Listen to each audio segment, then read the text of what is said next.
immediate right is Toby Agama Amata, Paramount Chief of Evi Traditional Area and member of the Volta Region House of Chiefs.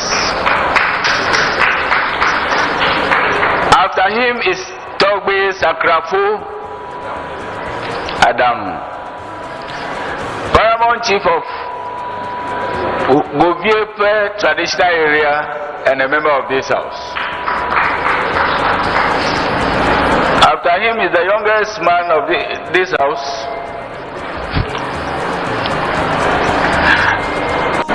Togwe Debra of Paramount Chief of Akome Traditional Area and a member of this house.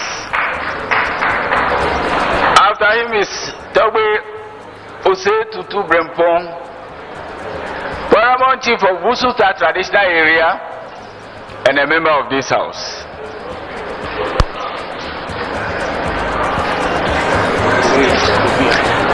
After him is Togwe Bobi Acha, Paramount Chief of Adaklu Traditional Area and a member of this house.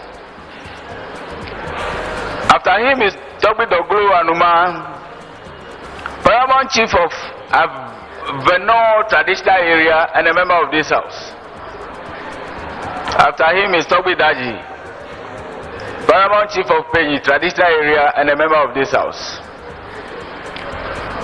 After him is Togwe Ahiabo Gamo, Paramount Chief of Heavy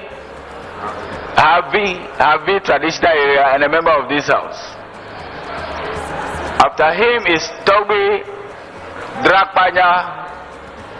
Adrakpanya, Paramount Chief of Apipa Traditional Area and a member of this house.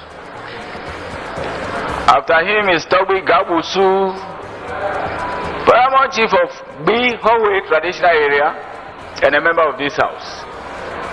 After him is Togwe Lu, Paramount Chief of Lee Traditional Area and a member of this house. After him is Togwe Adogo Agbalekpo, Paramount Chief of Heavy Traditional Area and a member of this house. After him is Togwe Jigenu Zoglo, Paramount Chief of Jajepe Traditional Area and a member of this house. Then I cross over to behind the first lane. You have Togwe Kolipo, the Paramount Chief of Ave Traditional Area. After him is Togwe Nakapo Dubasa, Paramount Chief of Tefle Traditional Area. After him is Togwe Zaga, the Paramount Chief of Clever Traditional Area and also a member of this house. After him is Togwe Bogbolulu, the Paramount Chief of Vakpo Traditional Area and a member of this house. After him is Togwe, this man, Togwe Akoto, the Paramount Chief of Choho Traditional Area. After him is Togwe Akum, the Paramount Chief of Befi Traditional Area and a member of this house. After him is Togwe Humatepo, the Paramount Chief of Bledi Traditional Area and a member of this house. After him is Togwe Akono, the Paramount Chief of Vume Traditional Area. Vume Traditional Area. After him is Togwe Aja Osei, Paramount Chief of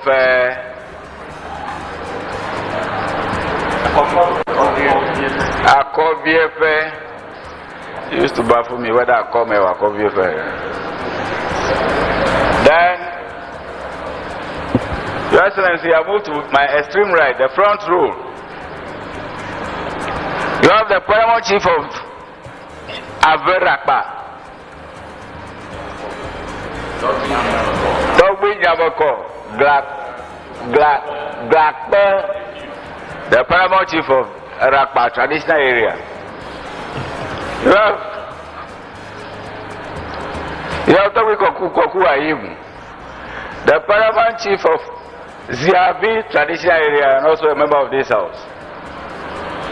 After him, you have Togbe Ashiakpo, the paramount chief of Volta traditional area and a member of this house. After him, you have Togbe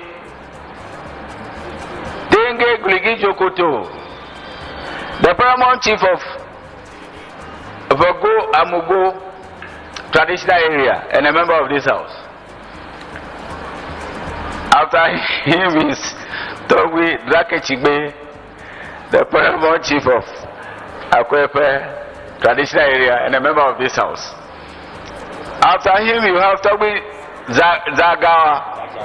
Dajawa, the paramount chief of Shia traditional area and a member of this house. After him is Togbe Koshidra, the paramount chief of Amfeta traditional area and a member of this house. After him is Togbe Fiakoku, the paramount chief of Sokode and a member of this house. After him is Togbe Cheje Atakura, the paramount chief of Alabanyo traditional area and a member of this house. After him, you have Togbe C, the paramount chief of Botoku traditional area and a member of this house. After him is Togbe Arama, the paramount chief of Sombe traditional area and a member of this house. Then I jump to the second row, the second behind the first row. You have the first sitting down on the first row is O.C.A. Ajatepo, the paramount chief of Abatima traditional area. After him is Togbe Bojo, paramount chief of Fugo traditional area. Then you have Togbe Awusu Agbesi, paramount chief of Dome traditional area. Finished. Your Excellency, these are the members of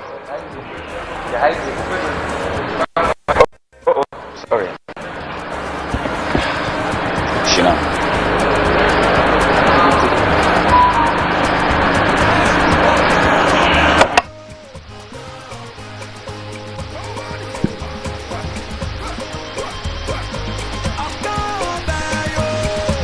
You have Togbe Kotoku, the paramount chief of Pedre traditional area.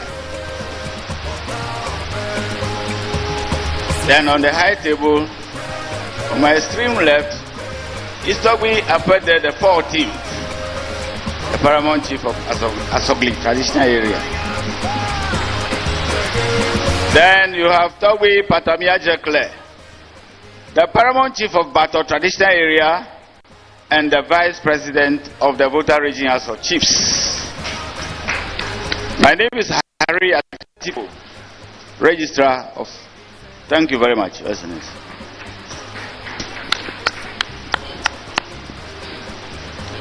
So, Your Excellency, let me take the opportunity humbly to introduce His Excellency's entourage. I'll start from my extreme right. Is Honorable Henry Kojo Amatefi, immediate past regional chairman of the NDC, the Volta region. We have a member of His Excellency's team, Nana Acha. He is the chief of Asim. Asim Joabin in the central region of the Republic. Senior comrade Chris Akume is a legal practitioner and a member of the... Then we have Honorable Michael Kobla Ajaho, former DC Agotima Zope, and the Dean of the former DC. We have Honorable Francis Komla Ganyaglo, former Deputy Regional Minister. Efo George Sika, the chairman of our Christian Religious Committee of the party. We have the vice chairman of the party in the region, Egypt Komla Kudoto. We have senior comrade Ambassador Silvano Stamaklo. We also have LC Apaoklu, a legal practitioner. We have Honorable Jijoli Gakbe, MP for Keta constituency. We have Honorable Alex Segbefia, Mrs. Segbefia, sitting there beautifully. Then we have Fafa Agbai, Honorable. She is the regional women organizer. Madam Esi Ekumebu. We also have Mrs. Honorable Esi Pomari. This is the first regional women organizer of our party and then also a former member of parliament for Hohwe. We have Honorable Juliana Azuma Mensa. She's a former MP for Agotime Zope. Vice Chairman Divine Jahini, Vice Chairman of the party in the region. We have Deputy Communication Officer Bright Delali Kugbajo. We have Jude Agbemava. We have Cynthia Apafa. We have Madam Selom. We also have Junior Siamwa, the Deputy Regional Youth Organizer. We have Anne Awo Gale.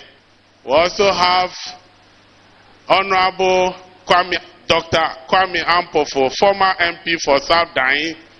We have MP for South Dain, Honorable Nelson Kwame Eche Dapamakbo.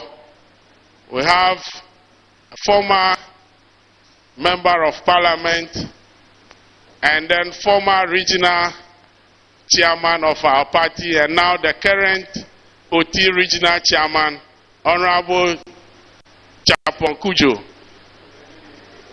We also have Honorable Peter Nochukotwe, MP for Akachi North. Hajia Hawa Tahiru is the Zongo Caucus coordinator. Cyril Neku is a former deputy regional minister. We have the MP for Ho Central, Honorable Podo Benjamin Komla, and the PC parliamentary candidate for Ho Central constituency, Richmond Kofi Potosu. We have Honorable Member of Parliament for Ho West, and who is also the caucus leader of the MPs in the Volta region, Honorable Emmanuel Kosi Bejra. We have Madam Beatrice Annan, who is a member of His Excellency's entourage. We have Honorable Samuel Okujeto Abrakwa, MP for North Town. We have Honorable Gavin Kwame Agboja, Minority Chief Whip and Member of Parliament for Adaklu. Then we have Honorable Kofi Ato, former MP and now Chief of Staff in Parliament House to the current Speaker of Parliament. We have Right Honorable Edward Do Ajaho, former Speaker of Parliament. We have the Regional Chairman Mauto Agbavito, and we have the General Secretary of the party in the person of Honorable Fifi Fiavi Kuete. We also have the Regional Communication Officer. I didn't see him earlier. Oh, Honorable Gabi Hotoje. He is a Central Town Member of Parliament. I am James Gunu, the Regional Secretary. Kafu Aglevze is there. And in the house this morning is the incoming President of the Republic of Ghana, His Excellency John Dramani Mahama. Thank you very much for the opportunity. Thank you, Chairman. May I now humbly call on the Vice President of this House, Togbi Patamia Zekle, for a very, very short and brief welcome speech. Thank you.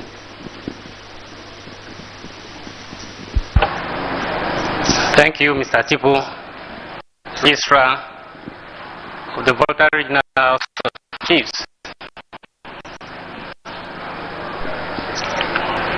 On behalf of the President of the Volta Regional House of Chiefs, who is out of jurisdiction, I have to step in and act for him. And on behalf of the Volta Regional House of Chiefs, the staff, I warmly welcome His Excellency John Dramani Mahama and his entourage. I know that the Right Honorable Speaker, the former Speaker of the Parliament, is here with us in the person of Honorable Du Ajahu. You have the General Secretary of the NDC, Honorable Fifi Kweti, the Regional Chairman of the NDC is also here, and other dignitaries of the party. I would like to use this opportunity to thank His Excellency John Dramani Mahama and his family for supporting the communities that were heavily impacted when those communities were flooded. My own traditional area was equally affected. He stood up to the task. He came and supported us. Thank you, Your Excellency. I would like to thank his brother, Mr. and Mrs. Ibrahim Mahama, and his company, engineers and planners, for equally helping us to reduce or to alleviate the sufferings of the people. First Sky Group was equally there to help us. Togbe Apede, the 14th Agugumofia, personally supported us with a very handsome donation to also alleviate the sufferings of the people. Engineers and surveyors came all the way from Accra to help us with various donations.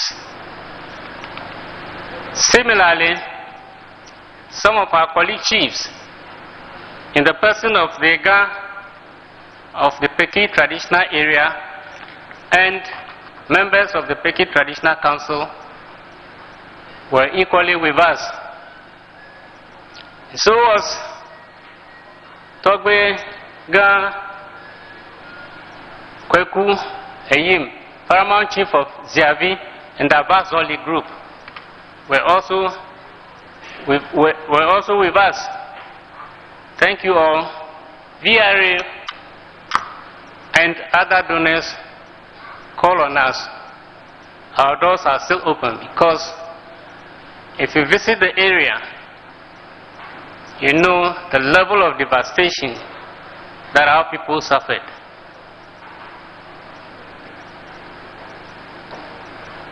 It is an election year,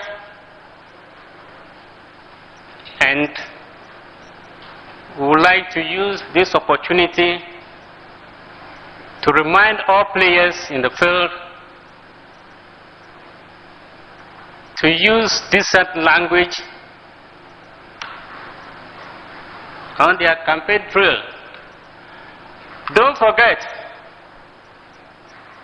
the young ones are watching, because they see your logos and the personalities involved. I hope we will not leave an indelible mark in their minds that our elders are not respecting themselves. Let us be decorum. Let us use the decent language during our campaigns. And I know that other players, like His Excellency, are not new to the field. Of late, there has been concerns raised by various people, groups, calling for total review of our constitution to live up to expectations. That is a very important assignment that we would like to put before His Excellency, that when the time or the opportunity comes, this particular exercise will be carried out diligently to help our country move forward. There are a number of areas in the Constitution that needed to be looked at again to address pertinent issues confronting this country. I will not go into details. Maybe at the open forum, some members will touch on those areas. The road network in our region is nothing to write home about. Your Excellency, during your tenure as President of this country, the Eastern Corridor was always on the agenda. Unfortunately, we were not able to complete it, to make travel from one end of the region to the other. The question I would like to put to you is, what will happen if, assume, the mantle of power come next year? Would this still be on the drawing board, or this time around you will tackle it with all the seriousness that it deserves? We are looking up to you.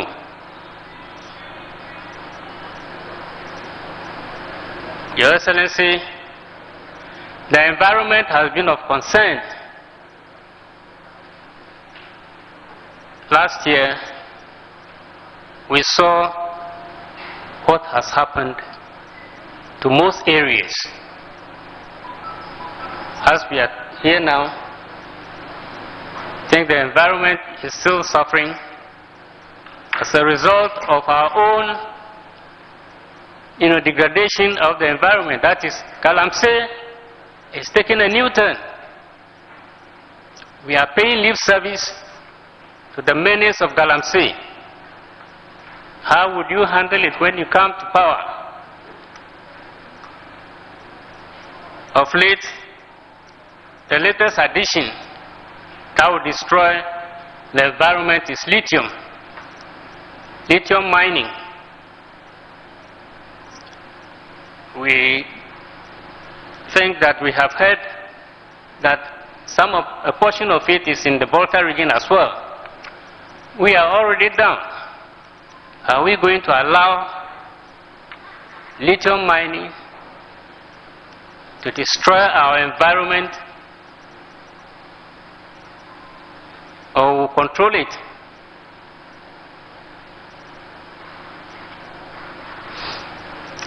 The oil industry is another area that needs to be looked at so that the benefits will accrue to the population or the people of Ghana. Our youth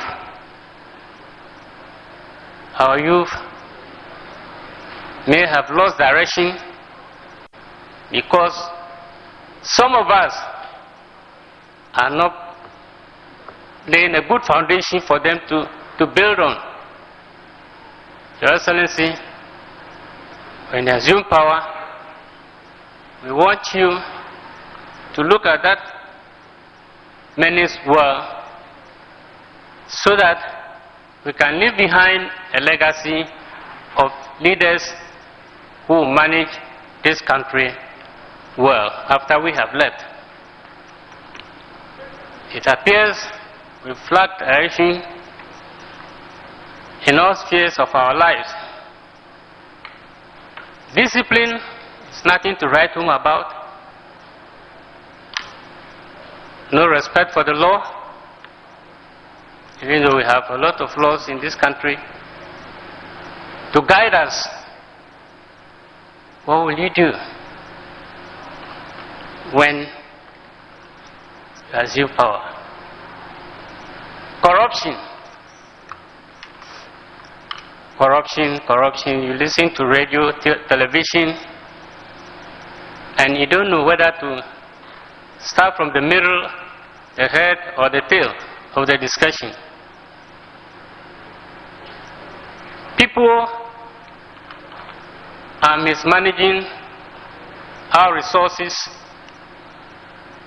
for their own benefit. The masses are suffering. I wouldn't want to use certain slogan of anybody, but it's something that we have to look at. Let the laws work to put a stop to the looting. Let's put a stop to business as usual, where, if you are able to lay your hands on some few million cedis, you can go scot-free.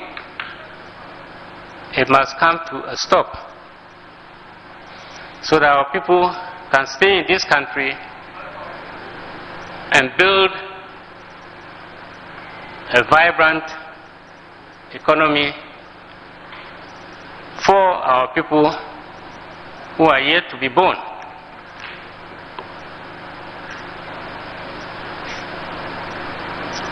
Your Excellency, we would like to appeal to you that when you assume power, appointments to public offices should not be on friendship, families, or whatever. It should rather be on merit and honesty. You have been there before and you know what we are talking about. We believe you can do it for Mother Ghana.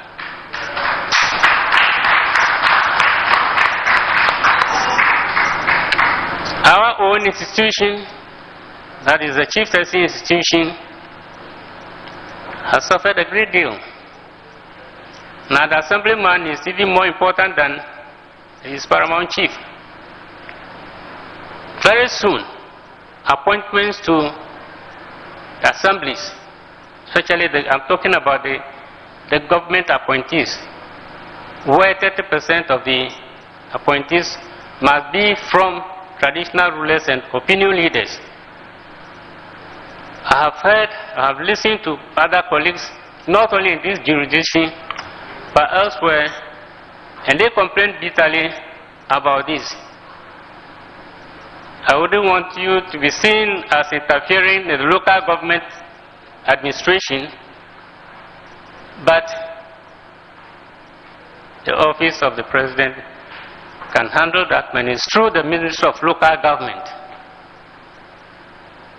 We would like you to look at that when you take over.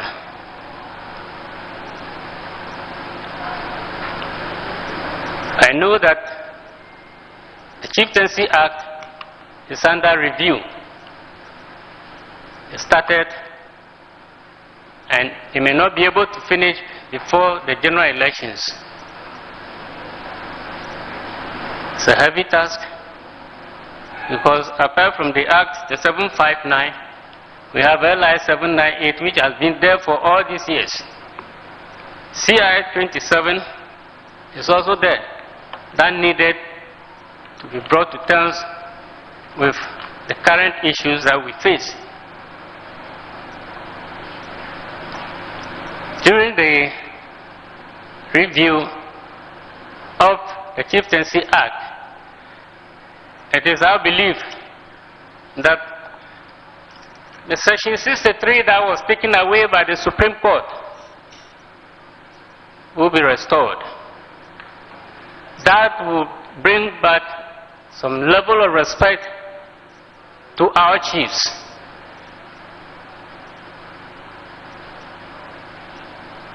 Your Excellency, I saw your slogan before I get there. You spoke about 24-hour economy. Maybe in your response to our address, you will tell us more about the 24-hour economy, how it's going to benefit our society, especially the youth, the unemployed youth. I must say that I benefited from the 24-hour economy from another jurisdiction. I know what you were talking about, but not all of us may know about it. We would like you to throw more light on the 24-hour economy. Finally, your slogan said, building the Ghana that we want. I hope I'm right. Yeah. Building the Ghana that we want is a tall order, looking at the many problems that we have in this country. The question I would personally like to ask is, how are you going to do it? I know you are aware of where we are now, where we want to be, the resources that we need to be able to build that Ghana that we want. And that reminds me of a popular song or evergreen song, Wayaya, sung by Osibisa. We are going to heaven. Heaven knows how we are going to get there. It's going to be muddy, it's going to be dirty, but we will get there. If we decide to do it together, we can do it. Let me also wind up by saying that a great leader of this soil, that's not Ghana but South Africa, Madiba Nelson Mandela, in his book said, there is no easy way to freedom. Your Excellency, there is no easy way to building the Ghana that we want. Now with the political power, the political will, we can do it. Thank you for visiting us today, and we hope this is not the last time before the general elections. Your tour of the country would have given you enough insight into what is happening in this country. Thank you for listening to me. Thank you.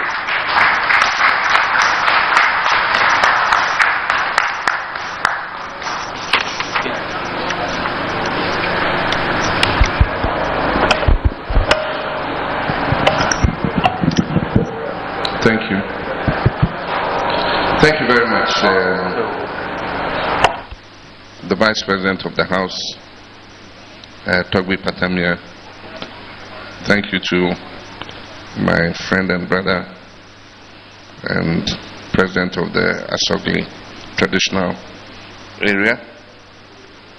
Thank you, Chiefs gathered here, and distinguished comrades, ladies and gentlemen.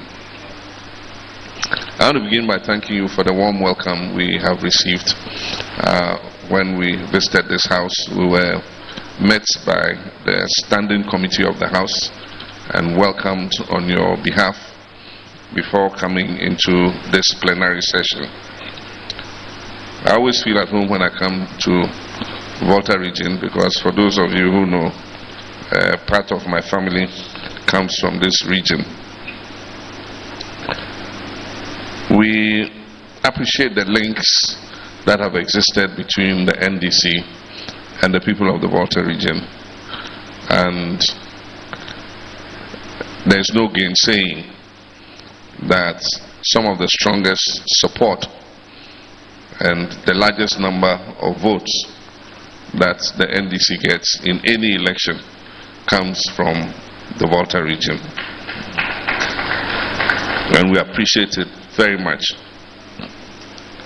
Currently, we are on a Building Ghana tour, and as Togbe said, it flows from the theme of our campaign for the 2024 election, and that is building the Ghana we want together. The theme expresses that we must focus on what we want our nation to be, and that no one party or one individual can build that country for us unless we come together and do it as one people. And so that's what the theme is about. And so this current tour is called the Building Ghana Tour, which is an extract of that slogan. Because NDC is a grassroots party, we believe that we seek political power to serve the people of our nation.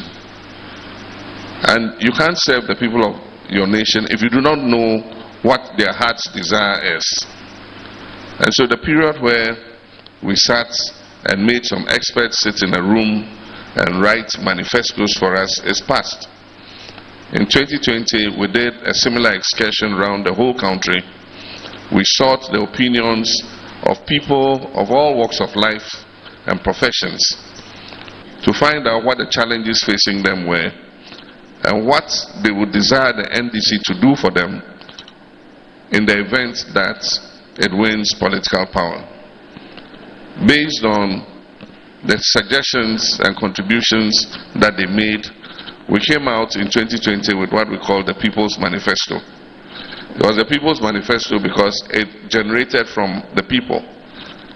The bulk of the ideas that were in that manifesto were ideas that we extracted from our interactions with the people of Ghana. 4 years have passed since 2020, and we're in an election year again. This current tour is seeking to update the knowledge that we got from the previous tour. 4 years have passed, things have changed, times have gotten more difficult. In 2020, when we were writing the People's Manifesto, Ghana had not declared bankruptcy. We did not have a debt restructuring exercise. We did not have a completely collapsed economy. And so there might be other things that have arisen within that 4 years that people would want to draw attention to. And we have come across a lot of, fresh ideas, fresh challenges. We've spoken to teachers, lawyers, doctors. We've spoken to masons, construction workers, fishermen, farmers, to traditional rulers, and so many other people. And I must say that it's been a very fruitful exercise. It is our prayer that we win the 2024 election and that the reins of government come back into our hands, because our country is in a dire situation, and never before have I seen the hopes of a people banked so heavily on a political party and a political leadership like I am seeing today. Wherever we have gone, Ghanaians have come to us and asked us to do everything possible to protect their votes in order that we can rescue this country from the crisis that it is going through. Ghanaians have seen the NDC in government before, and they know what we're capable of. And that is why a lot of hope and responsibility is being placed on our shoulders.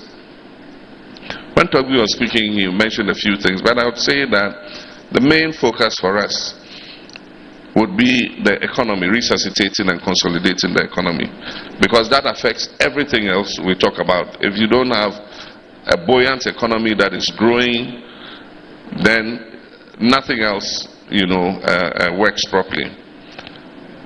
The next priority will be to create jobs, to make sure that we stimulate the private sector, put investments in places and ways that will create job expansion for our numerous young people to have work to do.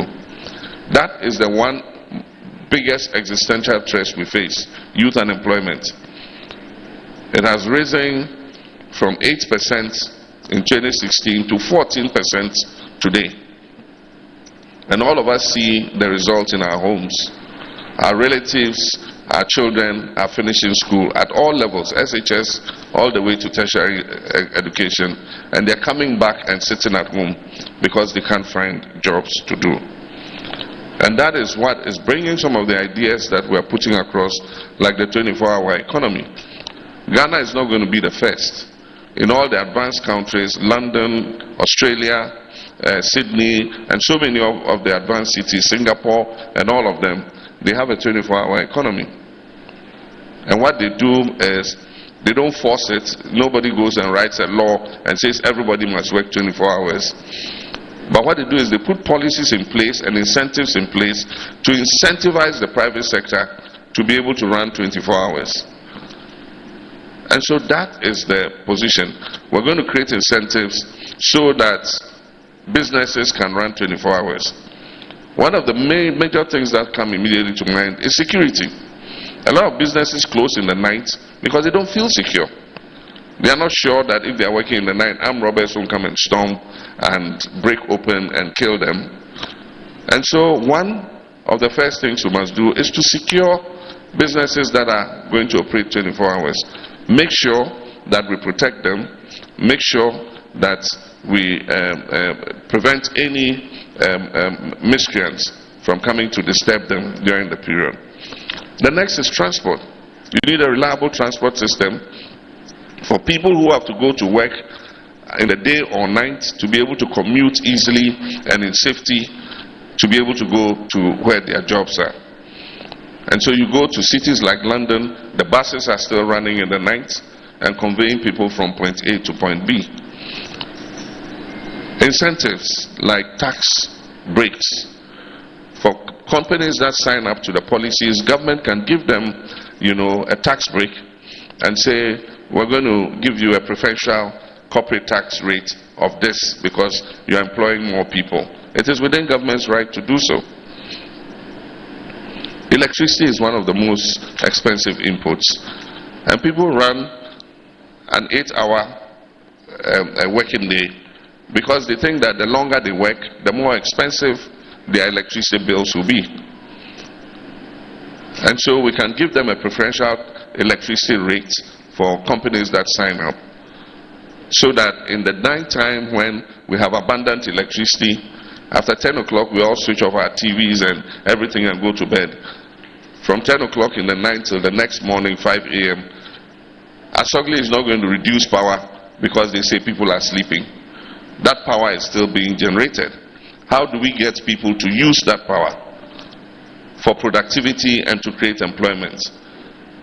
We can give them smart metering that charges them lower in the night, so that it encourages them in the night to be able to continue to produce, so that they can take on more of our young people to work. If you look at the steel factories, they consume a lot of electricity, and electricity is one of their major inputs. And so if they get preferential treatment in the night time, there's no doubt in my mind that the steel factories will be among the first to want to continue their operations at night. And then aside from that, government is the biggest spender in the economy. Government buys the most goods and services in our economy. If government says that we'll give preferential purchase to companies that are working 24 hours, if they're making soap or cooking oil or whatever they're producing, government will buy their items first. It's only when that is not available that they'll buy other items. If you give them preferential market share, it will encourage a lot of businesses to sign on to the 24-hour economy. And so it has been done before. It's not a new idea that I just came up with. I have studied how it is done in several places, and as I speak, we have a team that has come up with a concept paper on the 24-hour economy. We're going to build it as a policy, and we'll roll it out before this election so that Ghanaians know what it contains, because it's something that we want to hit the ground running with. So like I said, economic consolidation, jobs, and then the next is governance, which includes the constitutional review process. As you know, our late president of blessed memory, Professor Mills, is the one who initiated it, and he set up the Professor Fiajo Committee to go around the whole country and solicit views as to what we want to see amended in our constitution. Because our constitution has served us since 1992, and of course, when a constitution comes into operation, after working for some time, you will find that there are some loopholes and other things that you need to fix so that it becomes dynamic and continues to serve the times in which you have arrived. And so the Professor Fiajo Committee went around and came out with their recommendations. After they brought their recommendations, Professor Mills set up the Constitution Review Implementation Committee to implement the recommendations of the Fiajo Committee. And then the Attorney General at the time came out with a white paper on the constitutional review. Unfortunately, one of our citizens took government to court, to the Supreme Court, and said government did not have the authority or the right to implement that constitutional review. And the case remained in the Supreme Court until almost the end of 2015. And if you understand that some of those amendments involved referenda in order to amend entrenched clauses, I mean, having almost entered an election year, it was not possible to begin to talk about organizing referenda and all that. And so we decided reasonably that we should leave the work to the next government that was coming. And so we did that, and we made a promise that if we won the election of 2016, we'll continue the process. Unfortunately, we lost and left office, and our colleagues, the New Patriotic Party, came into office. They've been in office for 7 years now, and the only part of the constitutional review that was of interest to them was political party participation in local governance. So they tried to bring that to referendum. Unfortunately, we did not have the same thinking. We believe that the local government level should continue to be non-partisan, and they believe that political parties should be allowed to participate in local governance. And so that was the difference between us. But if you know how entrenched clauses are amended, then you realize that unless there's a consensus on something, no one party can amend the constitution.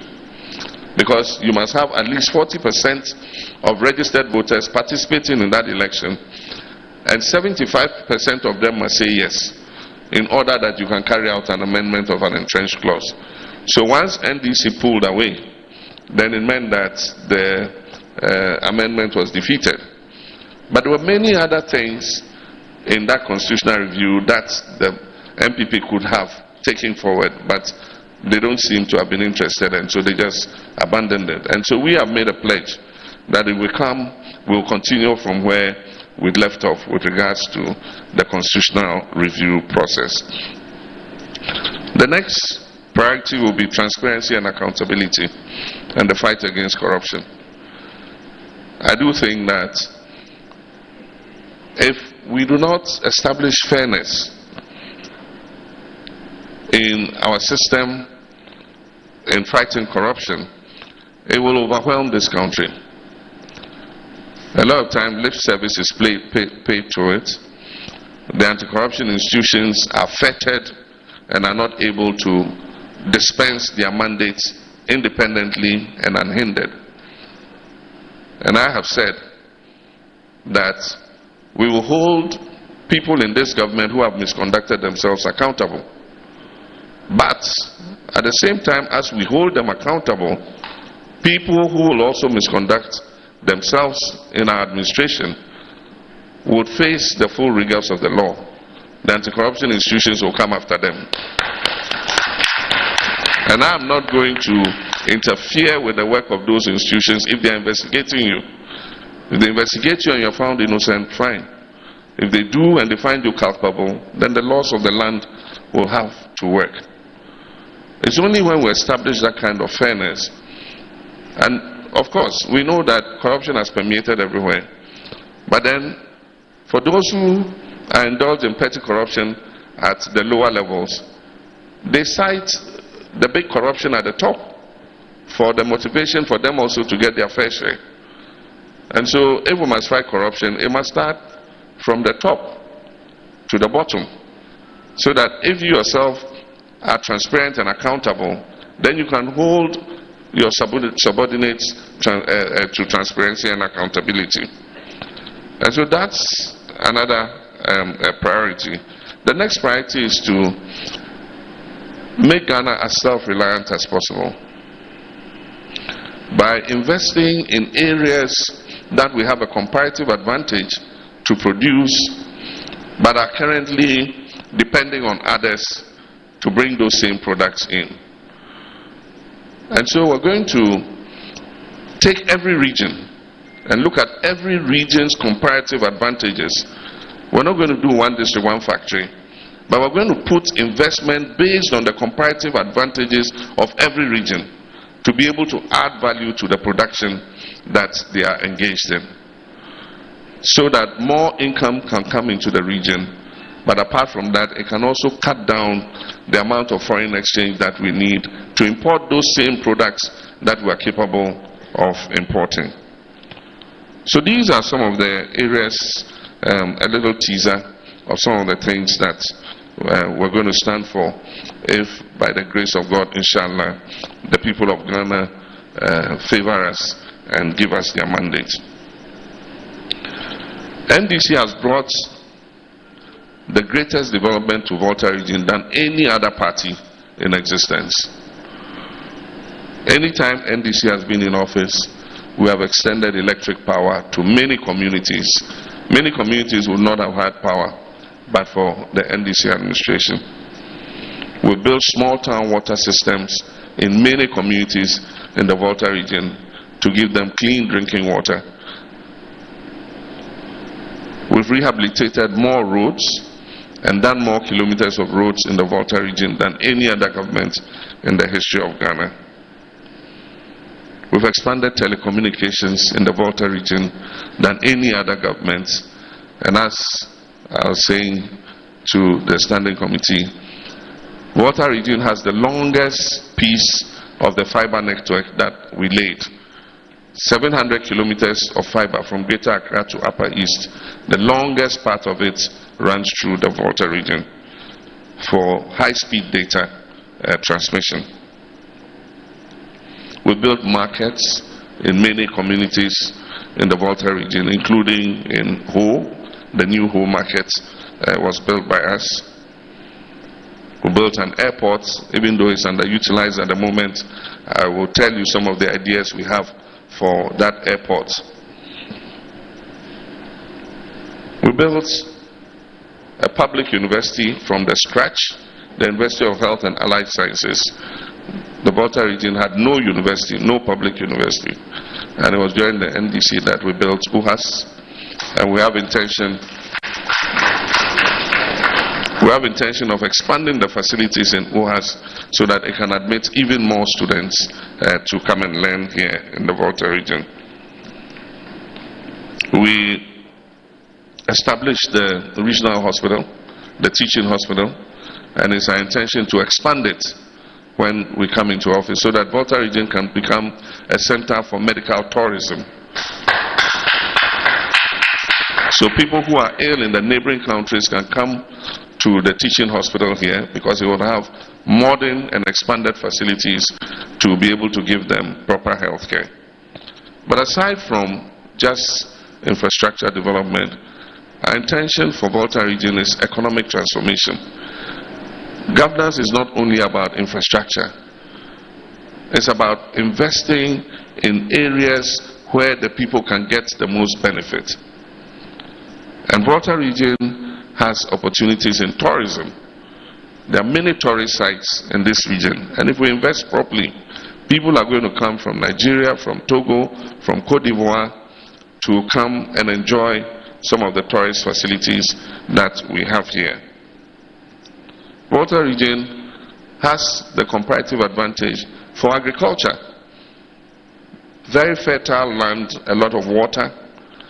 If we add in irrigation systems, a lot of our young people can increase production of rice, cassava, oil palm, ginger, and so many other products that we have the comparative advantage to produce. Volta region can become the hub for ICT innovation startups because, as I said, we have the longest fiber cable running through this region.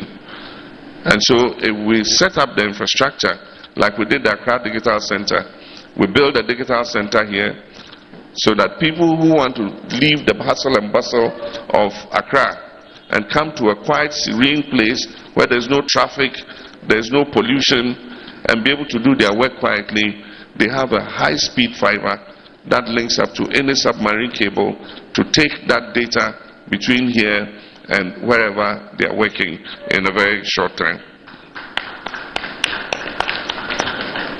We can build industrial parks here and service them, provide electricity and water, so that for industrialists who want to come and set up factories in order that they can produce in a quiet environment and enjoy the benefits of tax breaks, because our tax law says that if you go outside the urban centers and you build in other areas outside the main industrialized centers, you are giving a tax holiday.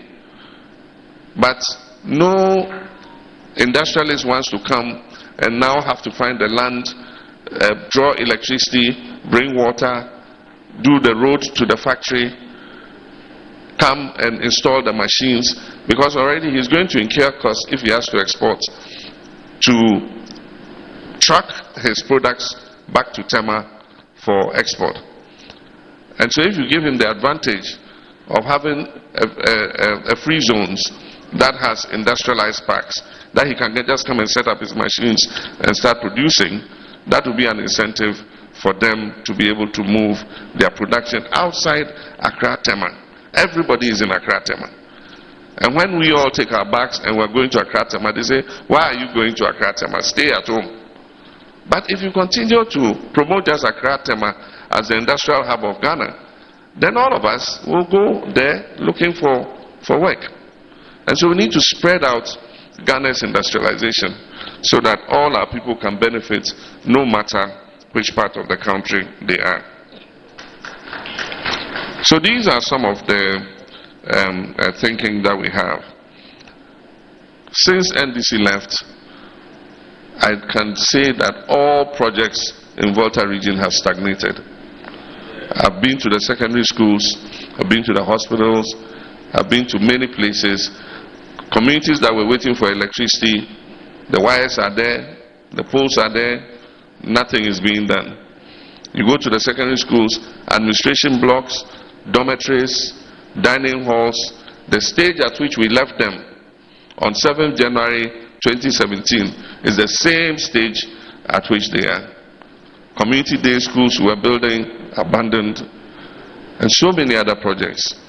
And as I said, one of the things that we will do when we come is to concentrate our little resources in finishing abandoned and ongoing projects instead of being in a hurry to start new ones. And so for all of you in your traditional areas, we've asked our party organizers to take an inventory of projects that are abandoned, and I hope that the traditional rulers will join us in doing that, presenting a list of projects that were ongoing in your traditional areas that have been abandoned, so that we'll have a national database of all those projects, and we can allocate resources to continue and finish those projects. It's after we finish those projects that we can then look at the resources that we need to put into new projects. I want to again express my sympathy to the victims of the Akosombo Dam spillage, and to urge government to do even more to alleviate their plight. As was said, I was one of the first to come and see for myself what had happened. We had heard rumors about flooding in the Volta region, but the country and the world did not know the full extent of what was happening. And so I remember it was a day I was supposed to travel abroad that night, and I said, no, I better come and take a look myself before I travel outside.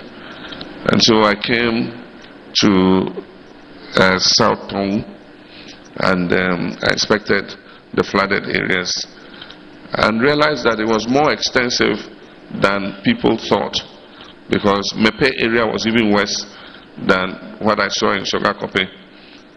I went to the hospital, the Sogakope hospital. All the nursing staff and medical staff had been evacuated and had been camped in some pavilion in the hospital.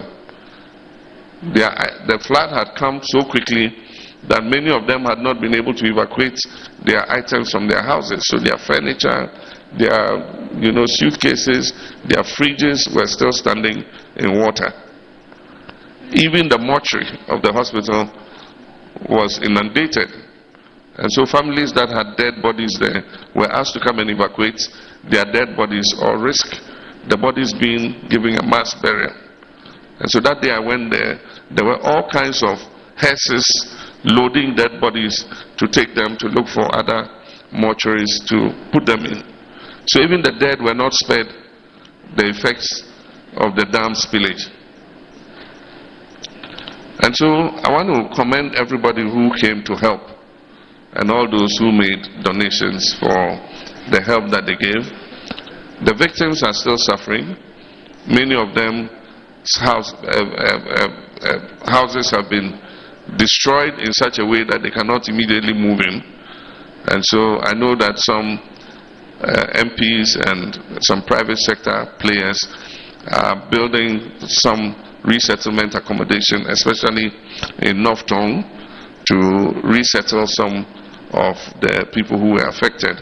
And I encourage that more people should come out to help.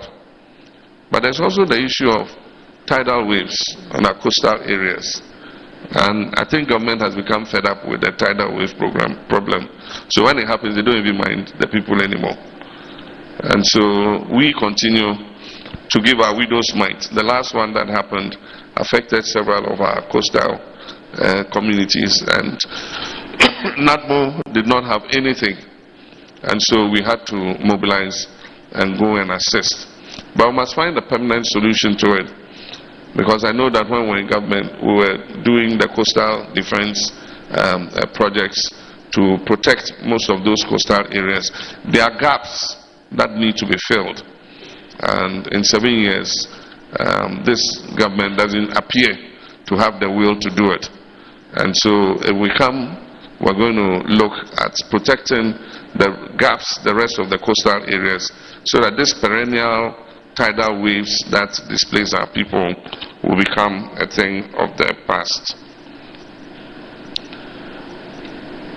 One of the things that concern our traditional rulers is local governance, and they feel that they've been excluded from local governance. But I do believe that if the chiefs had a greater role, it will make our local governance even more effective than it currently is. And so one of the suggestions that was in our 2020 manifesto, and we shall repeat in this manifesto, is that the chiefs will be given the authority to appoint their representatives, a certain percentage. You know that we have appointed members of the district assemblies, and so a certain percentage of the appointed members would be appointed by the chiefs, so that they have their representatives on the assemblies and can use their representatives to contribute to whatever is happening in the district assemblies. Unfortunately, under this government, they have re-centralized a lot of the functions of the district assemblies, and that's why many constituencies and districts are suffering because there's no money coming to the assemblies. The first thing this government did was, the constitution says that between 5 and 8% of national revenue should be given to the assemblies for their development. In our time, we were at 7%. We were given 7% of revenue, and we had promised that we will increase it to the 8% threshold that the constitution gives. Unfortunately, we lost the election. MPP came in, and they have reduced the share of the district assembly from common fund from 7% to the minimum 5%. And for the first few years of being in government, they did what they call capping and realignment. And under the capping and realignment, they set a certain threshold for every fund. And so if the amount of money in the fund exceeded a certain level, all the excess money went into the consolidated fund. And that's how come 5%, 7 to 5%, and then apart from that, capping and realignment meant that the amount of money coming to our DCs for development was very little. Somebody went to court, and court declared it illegal to include the District Assembly Common Fund in the Capping and Realignment Act. So that has been taken out. But what they have now done is centralized procurement. And so some of the money that rightfully should have gone to the district assemblies is going to the development authorities, just because they want to be the ones to award the contract and take the kickbacks for awarding the contract. And so the district chief executives are sitting there, the assemblymen are sitting there, and somebody comes from Coastal Development Authority and says, I've been awarded a contract to build a primary school. The assembly knows nothing about it. Somebody comes from Middle Belt Authority and says, I've been awarded a contract to build a KVIP. The procurement has been done at the authority's office. The award has been made. And the person comes with his workers. Often he will come with his workers from wherever he has come from and come and deliver the project. But when our assemblies were awarding these contracts, we had local contractors in the community who used to tender and win these contracts. And because they live in the community, when they do the contract and they make their profit, they use it in the community. Unfortunately, that has changed. And so, even with the money that should come as District Assembly's Common Fund, the District Assembly Common Fund Administrator does most of the procurement. And so you are sitting as a DC, they call you, hey, come and take dustbins. I mean, The assembly could have bought their own dustbins. Hey, we bought you garbage containers, come and take them. We bought you this, come and take them. We bought you Wellington boots, come and take them. I mean, the assemblies can do their own procurement.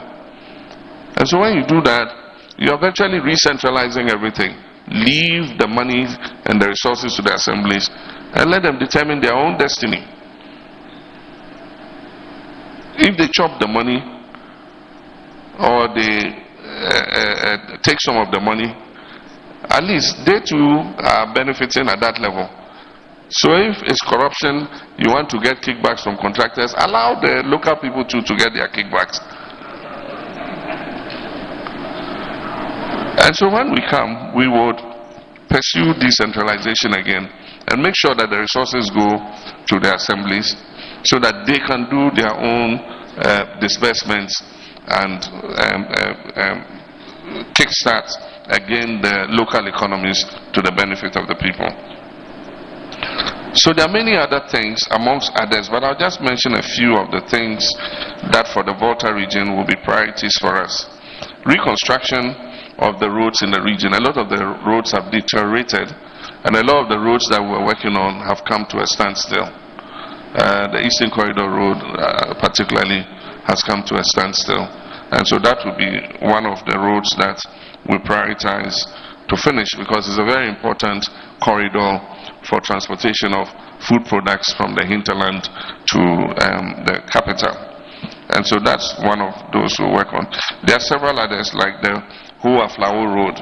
I came along that road yesterday. It's in such a terrible state. We need to reconstruct it so that it can increase the flow, because Aflao is a major commercial center in the Volta region, and Ho is the capital. And so there's a lot of traffic between Aflao and Ho. And so reconstructing that road is going to be a priority for us. There are many other roads, but I can't mention all of them. We built an airport here and they say it's a white elephant.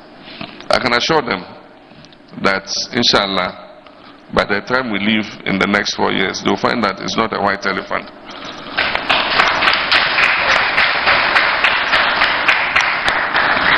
There are many things in aviation that an airport can do. Not only carry passengers. The passengers will come with time. With economic transformation and business, people will fly here rather than drive, 3 hours or 4 hours to get here. I mean, they'll fly 25 minutes, 30 minutes to get here. It saves time. There are car rental companies. They rent a car. They do what they want here. It drops them back at the airport and they fly back wherever they came from. Tourists would prefer to fly here rather than hazard road accidents driving all the way here. If the hospitality and tourism business booms, a lot of people would want to fly. Aside from that, it's a very quiet airport. The skies are open. We don't have any aircraft crisscrossing. If we establish a pilot training school at the whole airport, the students can fly at any time without the danger of crossing commercial traffic. There are a lot of private jets in Nigeria and other places. If we establish a maintenance center here, it's easy for them to fly from Nigeria, come to Ho, come and service their jets, clean their jets, valet services and everything, and then fly it back to Nigeria. So there's a lot that we can do. And so don't be discouraged that passengers are not yet flying into the airport. Even medical evacuation. Any of us here can be sick and we'll call the Air Force and say, can you come and pick us? If there were no airport here, how would they come and do that? The plane can land, pick somebody. If there's been an accident or a disaster, they can come and pick the people. So there are a lot of uses for that airport, and I'm proud that we built it. It's not a waste of the people's resources. There are many other things I'll just run through quickly. We'll provide compensation and resettlement packages for victims of the Akosombo spillage.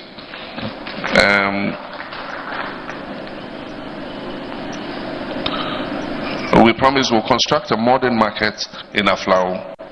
The Togolese have Ashigame. We too will have Aflao Ashigame.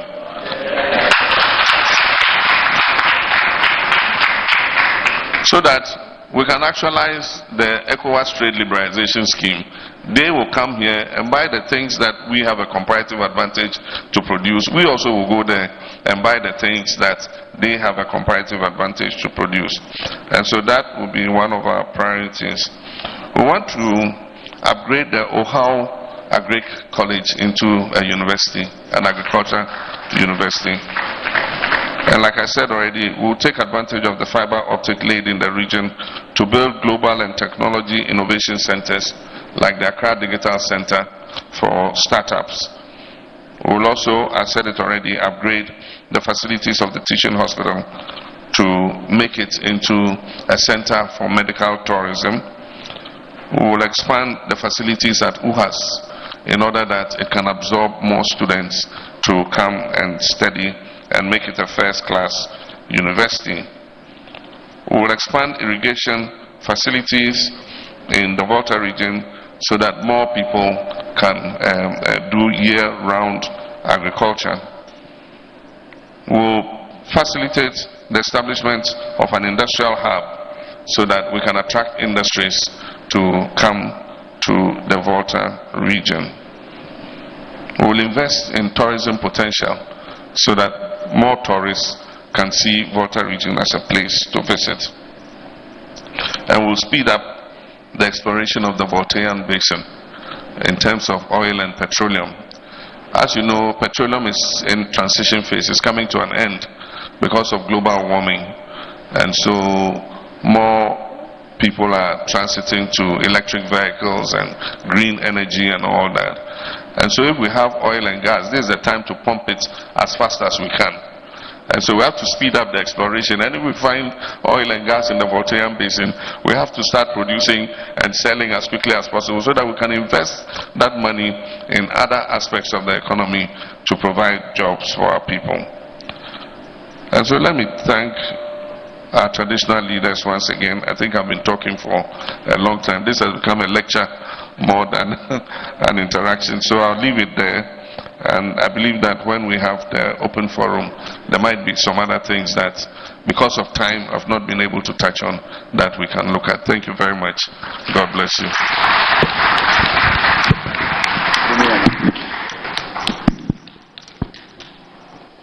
Thank you very much, Your Excellency, the former President. Togwio, it is time for open forum. Now, His Excellency, the former President, has another program, that is the town hall meeting. And so, we'll try as much as possible to make our questions very, very brief for him to get enough time and go meet with the town hall, to go have that meeting at the town hall. As a result, we will take 5 questions from my right side and 5 questions from my left side. Well, both contributions and questions. 5 from the right side, 5 from the left side. But for the high table,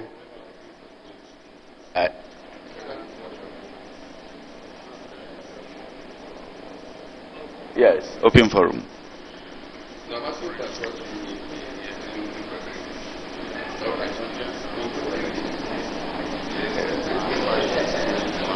Five is too much.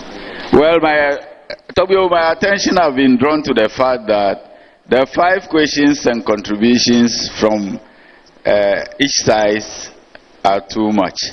So I should reduce it to 3. 3 from each side, please. Okay, all right. His Excellency has allowed me to go 5-5. And so I start with Togbe Zaga. Very, very brief. Thank you, Registrar, for the opportunity. Before I start, I need to commend the Honorable Okujatu Ablakwa for his relentless effort in relieving his people. That is what leadership is about, and absolutely we stand up for you. Now, His Excellency, you've itemized a number of things that you intend doing when we come to power. One thing that I was waiting for is discipline, that I haven't heard. Indiscipline has become the hallmark of our nation. You talked about 24-hour economy, you mentioned transportation, and today, even if you build first-class roads, people think that the best way they can behave on the road is to accelerate the car to the fullest. Even men in uniform are not excluded. How or what in your program are you going to do to ensure that you restore some level of discipline in our country? I believe that if you actually have a proper discipline tax or levy, 90% of the things that you are planning can be done from there. So what in your program are you going to do to ensure that there's some level of discipline in our country? My second question is how? Okay, let me finish the first one. Extending that discipline to comparison, where your party came to power and it was more like, oh, we've done less than you have done. How are we going to ensure that we are going to see good governance in Ghana, not a comparison of bad governance? Thank you very much.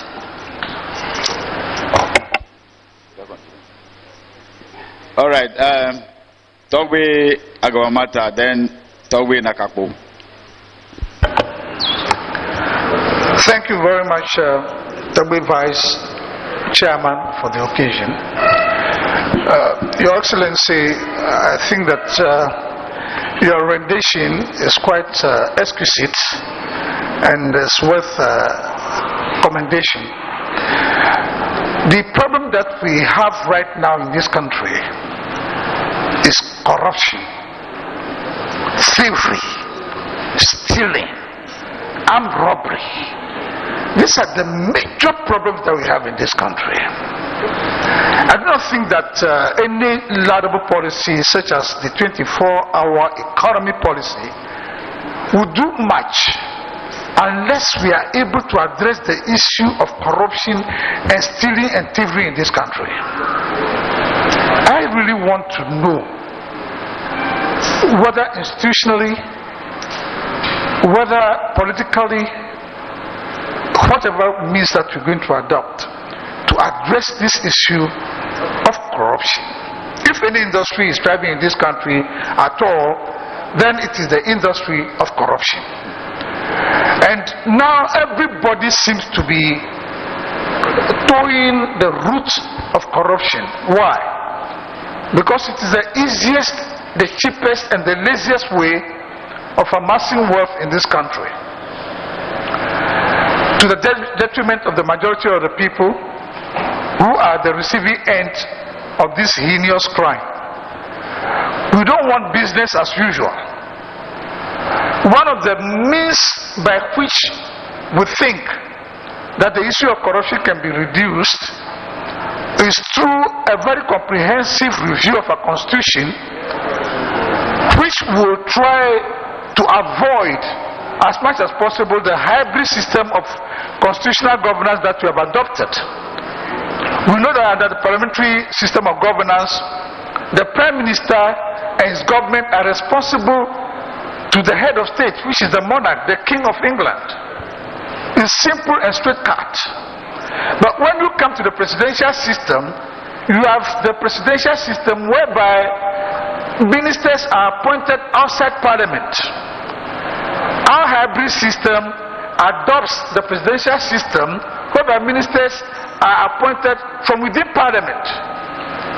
And the enormous powers that have been vested in the president make it so that it's even impossible to control parliament because his ministers are there. And they are supposed to have oversight of the executive. This is a major lacuna in our constitutional arrangement, which has to be addressed as quickly as possible. And if you do not have the majority in parliament, maybe an overly majority in parliament, how are you going to address this issue of stringent constitutional review that can address this lacuna in our system that is bedeviling us? And are you willing to let go some of your presidential powers so that the president will now become more accountable than what we have today, where he can run with whatever government that he has put in place without any of the checks and balances that are required to put him in check. What is your position, Your Excellency? Thank you. Togyo, please. I plead with you that your question should be simple and straightforward. Please, because of the time limit. Togyo Nakaku.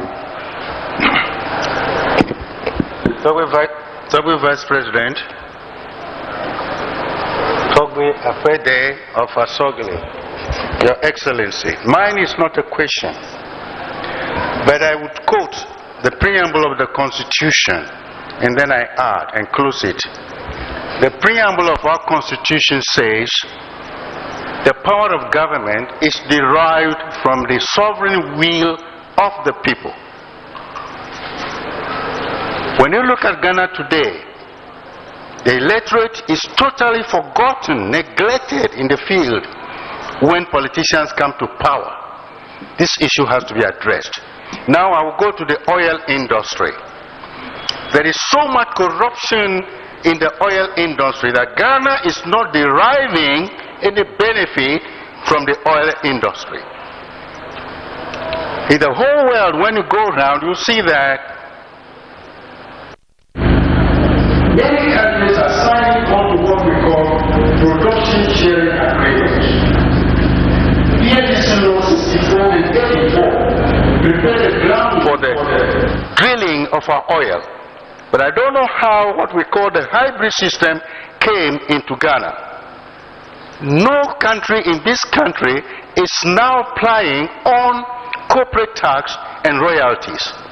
Our gold, our diamond, our oil from which we make a lot of profit has gone down. I am therefore asking His Excellency, when it comes to power, he must look into these things. We want our oil profits to be based on what we call production sharing agreement. I know it very well, and that's why I'm talking about it. Now we make peanuts out of our oil industry. It's more than a curse to us than anything else. Thank you, Your Excellency. Togbe Gabusu, then Togbe Bugululu. Final. Thank you, Mr. Togbe Vice President. Your Excellency, you did mention a lot of projects that you undertake. For example, completion of abandoned projects and then building a new market in the Aflau area. My question now is, it's a public knowledge that Ghana is broke and we are chasing a bailout from the international markets. How do you intend to raise revenue and funds in order for us to complete the abandoned projects and the new ones that you will be anticipating should you be giving the nod? Thank you. Last question or contribution, from this side. Togbe President, former President of the Republic of Ghana, Togbe Apede, I wish to thank you all for today's program. My question is still about corruption. I know of Foreign Corrupt Practices Act, which we use in the whole world. I want to know from the President, if he comes into power, whether he is going to enroll Ghana onto the Foreign Corruption Practice Act. Because if we want to control corruption within Ghana, it will be very difficult for us to do that. So if it goes beyond Ghana, I think it will be better. So it should give a serious consideration to the Foreign Corruption Act. The second one is the issue of lithium. Some time ago when we were young, we heard of exploration of oil in the Keta Basin. But as we speak today, in about 20 years to come, all vehicles in this world are going to be electric or are going to be moved with lithium, which is, they said, electrical system. You are no more going to use fuel. So therefore, in 20 years to come, the oil in the Keta Basin becomes what? White elephant. So I will urge all chiefs in this house to talk to their people if there is any way that we can support government to mine lithium in our region for the development of this country.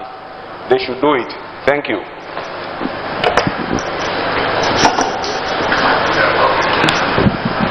I think maybe I'll take the 5, and then after that I'll do the other 5. Okay. Thank you very much. If I wanted to break everything down, we probably will sit here till evening.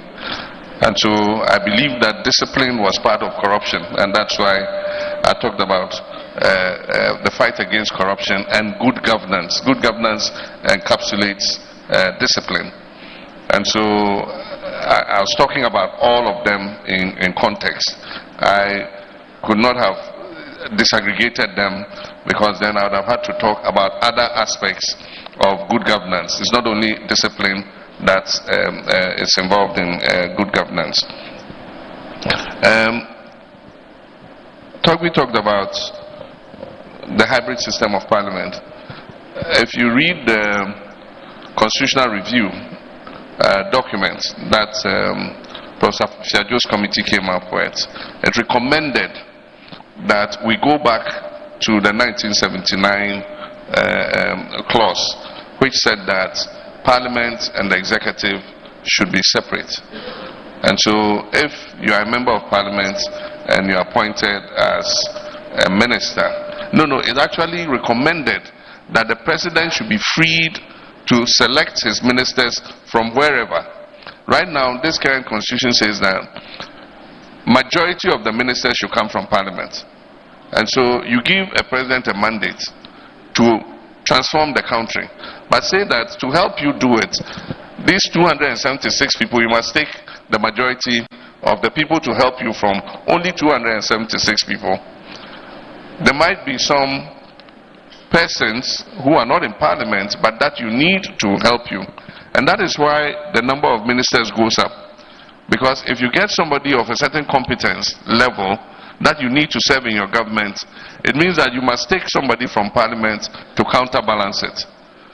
And that is why if there are more people from outside Parliament, then presidents create Minister of State at the presidency in order that they are able to achieve the constitutional provision of majority coming from Parliament.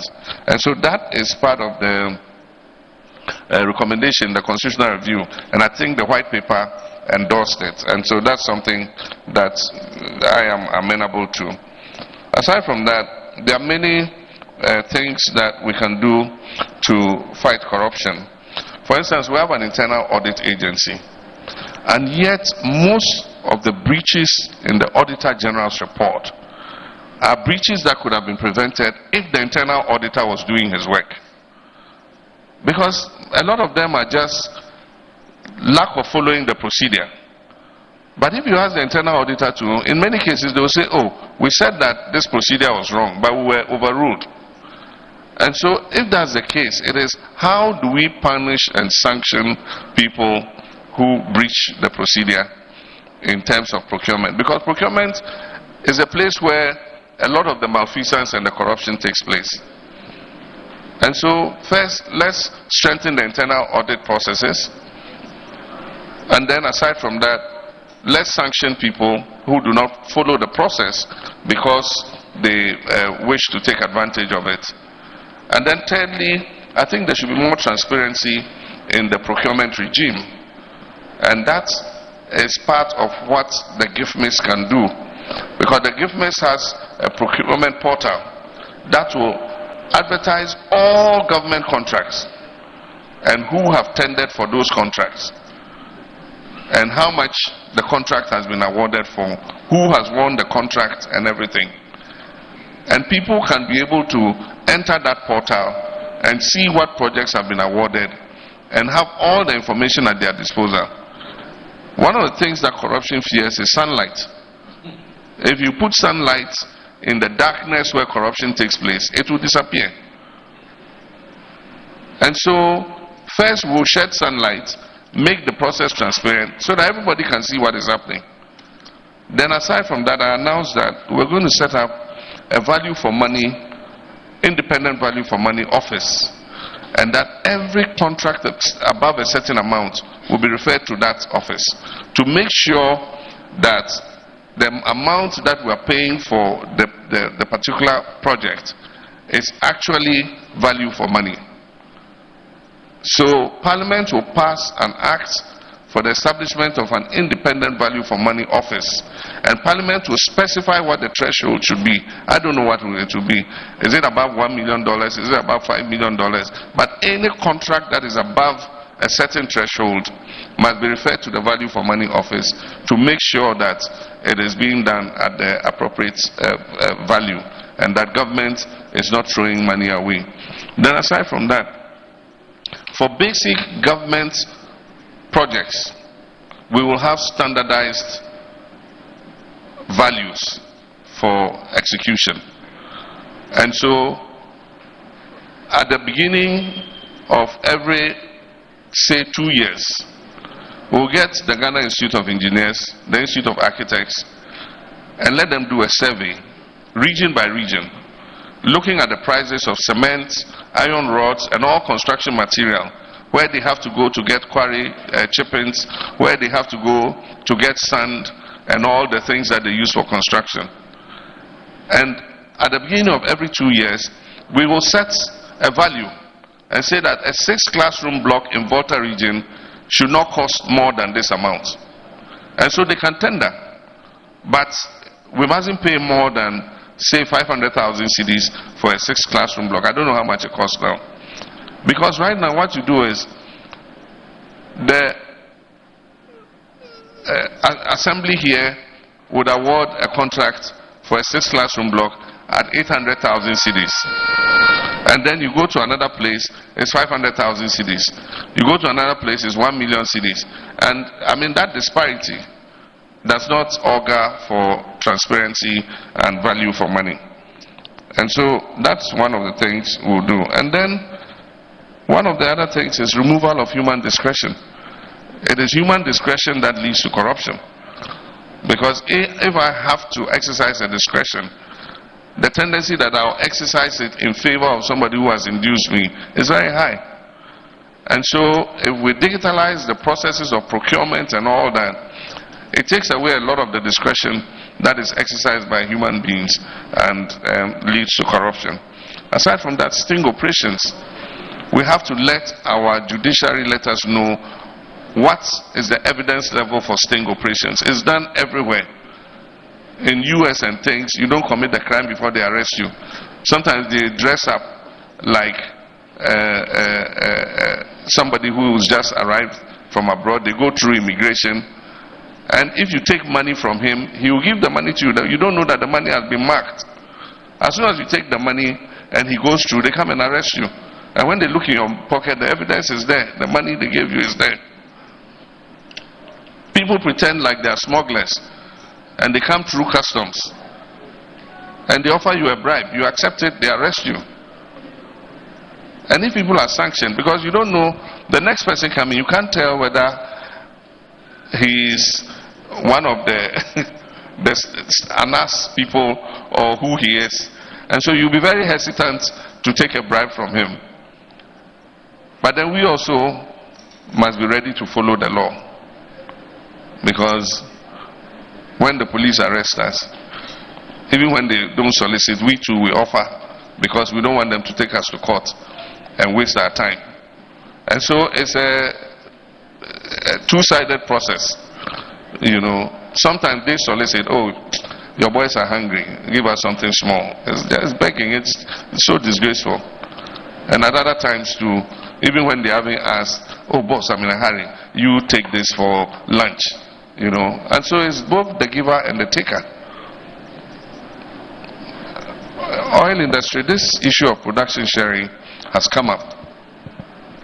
And you do production sharing when you have done your exploration and you have discovered your product. Then you invite an investor to come and join you to produce. Then you do production sharing. You have done all the work. But when you have parceled your oil field and said, you go find your money, come and risk and do your exploration, you can drill and not find anything. And you would have lost $50 million like that. You are not prepared to lose that $50 million. And so you say, come and do your drilling. And if you find something, fine, then this is how we're going to share. And so there are arguments for and against. And especially now in the transition period, most oil companies are taking money out of oil exploration. The last conference they held in Abu Dhabi, the big oil companies said they were going to reduce how much they were going to invest in finding new oil fields.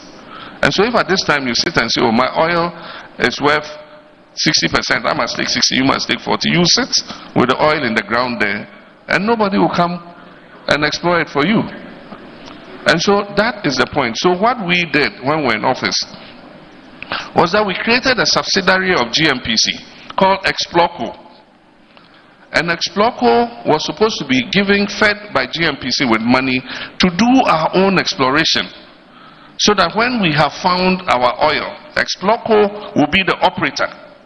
And if I'm the operator and I invite you to come and join me, then I can say, I'll take 60%, you take 40%. Then we'll go to the market with our project, we'll borrow, we'll produce the oil, and we'll share.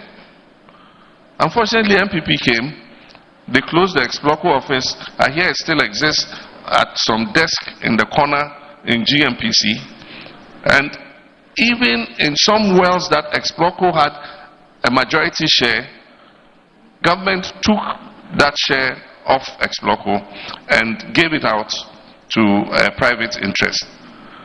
And so, if Exploco is the operational arm of GMPC and it is allowed to go into product sharing with other companies, then we'll get more from our oil industry than we're getting currently.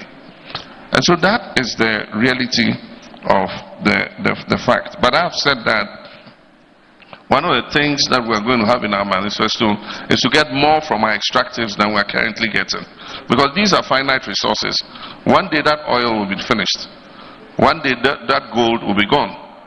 One day that lithium will be gone. Bauxite will be finished. Manganese will be finished. The companies that came to exploit those resources would have left back for their countries. And we will be left here with nothing. And so we need to get a bigger share of what we are producing. God gave it to us. We shouldn't be ashamed. It was a blessing from God to our ancestors. And our ancestors handed it over to us. And so we should be able to negotiate better terms. For instance, currently in gold production, the royalty share has been reduced to 3% for some of the biggest gold mining, for all the mineral companies, you know, because they have stability agreements. Meanwhile, the law says it should be between 6 and 12%. And so we must sit as a people and say, is 3% a fair, you know, share as royalties for these minerals that are being taken from our country? And if it isn't, we must amend the Minerals and Mining Act so that we can get a bigger share. Now we have the Mineral Income Investment Fund, which receives the royalties and the free carried interest, 10% that we are supposed to get. We can use that fund and buy and take over mines ourselves. Several of the mining companies have been mining for years. They've made their money over and over again. And so we can say, okay, we want another 20% in this mine or another 30% in this mine. and that we'll make this down payment and we'll pay from our share of the profits over this period of time. So there are ways of renegotiating some of these things, and that it's something that we will explore.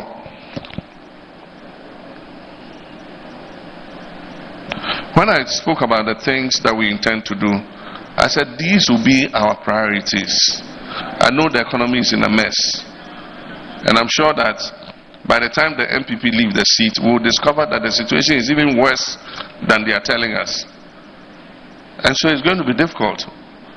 But I'm saying that with the little revenue we have, the little fiscal space we have, whatever money we have, these are the priorities we're going to invest in. Complete abandoned projects. We might not be able to do all at once, but we will start the priority ones, and every year we'll do some of them and continue until we finish. But one area we can save money is to reduce government expenditure. 125 ministers, all drawing salaries, cars, bungalows, free DSTV, free electricity, free water, free fuel. And that's why I said we will reduce the number of ministers to 60. And some of the ministries are not necessary. There are ministries that have been disaggregated just to create jobs for people. When we're in office, transport included aviation, railways. Today you have Ministry of Aviation, Ministry of Transport, Ministry of railways and all. Sanitation was part of local government. Today we have Ministry of Sanitation, you have Ministry of Business Development, Ministry of, I don't know, you know those ministries. And so we're going to reduce the number of ministries. In some cases, some agencies are doing the same thing. You have to get a letter from here. The same letter, you have to get it from another agency. So why don't we merge the agencies so that we can reduce costs? One thing this government is not good at doing is reducing expenditure. In a year when we're in crisis, the Office of President budget balloons from 1.6 billion to 2-point-something billion. Between 2022 and 2023, government expenditure in the budget increased by 82 billion. I thought that was a time they would rather be cutting down on expenditure. And so we can do it. We can cut expenditure. And if you cut expenditure, it will give you extra money to invest in infrastructure. And so those are some of the things. The FCPA is an American law, and it is called the Foreign Corrupt Practices Act. Foreign Corrupt Practices Act. And it's actually meant for American citizens and American businesses that are working in foreign countries not to indulge in corruption. And that if you indulge in corruption, you can be prosecuted in America for indulging in corruption. And so we can't join the FCPA because it's not a Ghanaian. If we like, we can pass our FCPA and say Togbi should not indulge in corruption when it goes to Liberia. And so if we want to do that, we can do it.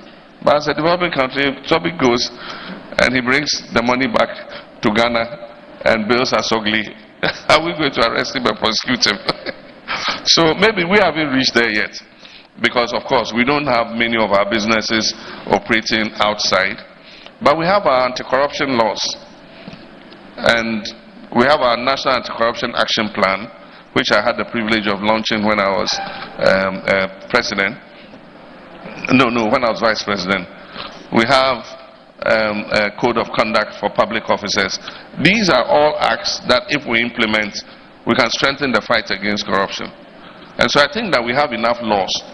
But what we don't have is the political will. And the laws themselves will not get up and go and look for corrupt people to arrest and punish. It is the leadership that must exhibit the will to be able to deal with corruption in order that the laws will work. And so I believe that it's all about leadership. When I was in office, we were doing exploration in the Kita Basin, and we gave offshore blocks to several companies. There are two difficulties there. One is the depth. It is deep, quite deep off the Kita Basin. And so you need specialized technology. Not many companies can do deep sea drilling. And so it restricts the number of companies that can do it. And so unlike the western seaboard, where you have so many of the oil companies, a lot of it in shallow water, except for the Aka block, which is deep water tunnel. You know, that is one of the deepest. But on the Keita Basin, I remember the brief we got was that it's much deeper. And so you need some specialized companies that can do that drilling. Aside from that, we also had a maritime dispute with Togo in respect of our border. And so there were some incidents where some of the companies that had accepted to do drilling, you know, had run-ins with the Navy, the Togolese Navy. And I think that uncertainty about our border is one of what is discouraging companies from accepting to come and drill. You remember we had the same problem on our western seaboard, and I had to take the step of referring it to the International Tribunal on the Law of the Sea in order to have it arbitrated. And so today it is clearly delineated what our western boundary is. I think that we should also agree with our neighbors in Togo and submit it so that the line will be drawn, and wherever it's drawn, we all know that this has been delineated. And then it makes it easier for people who want to come and work in the basin to be able to do it. But like I said, we also have the Volta Basin. If we're able to find oil in the Volta Basin, that is oil that is found on land, and it's easier to bring into production than when you find the resource offshore. And so we'll speed up the Volta Basin exploration, and if we find it, we have to pump it as quickly as possible so that we take advantage of it before the era of fossil fuels is over. Thank you.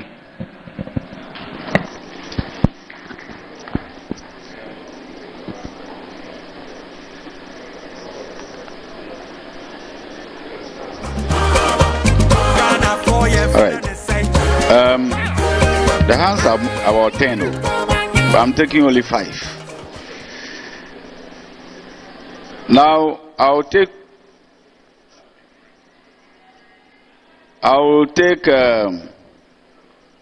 2 from the back seat and 2 from the front seat. Then the remaining one, I reserve it for the high table. Osie.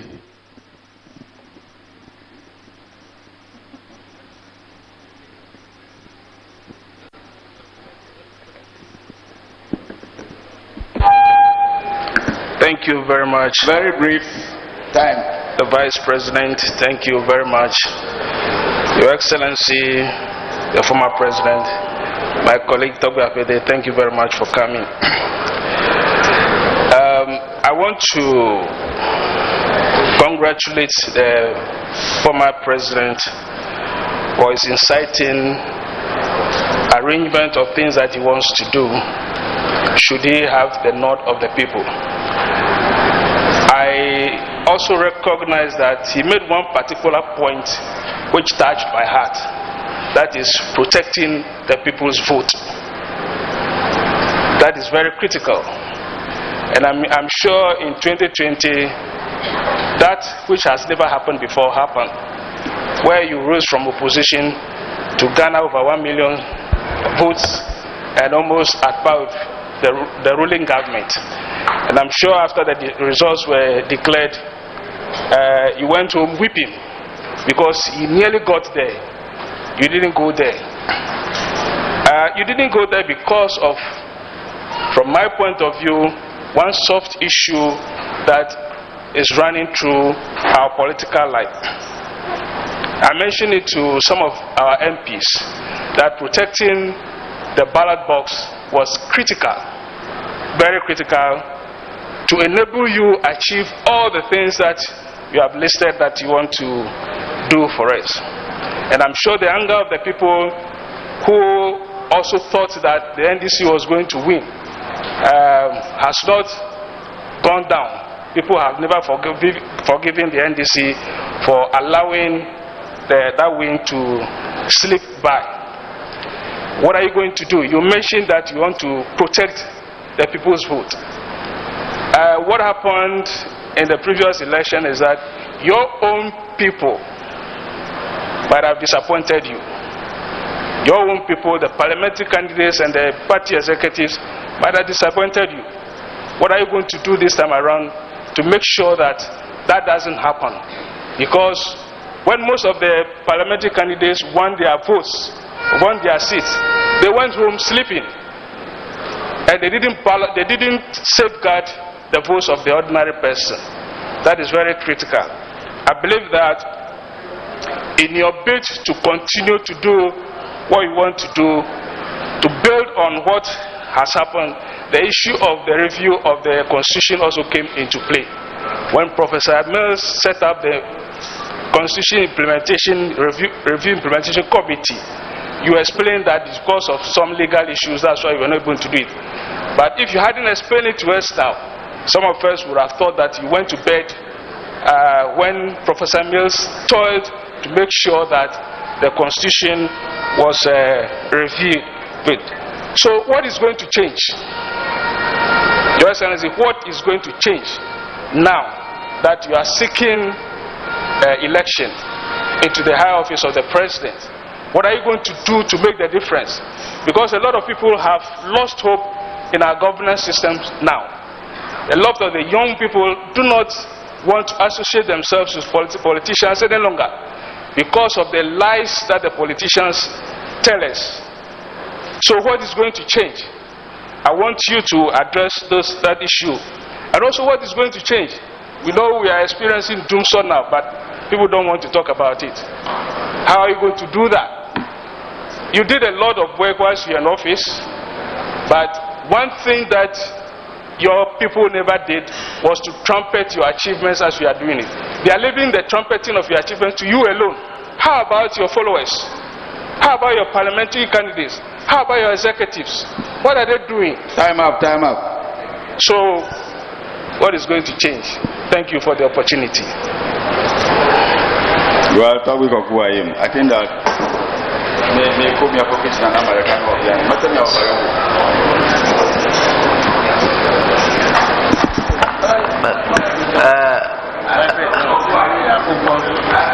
oh, I did it.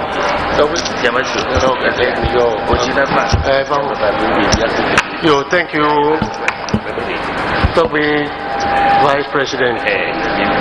Toby Afede, who is all? Your Excellency, former President, you are welcome again. You came and talked about your vision to us, your vision about development of Ghana when you come into power. One very important thing I was trying to listen to never came, that was education. Education of our children and the elder ones. As you are coming now, you are definitely coming. When you come, what are you going to do? What is your vision about education? What is your vision about education in Ghana? Thank you.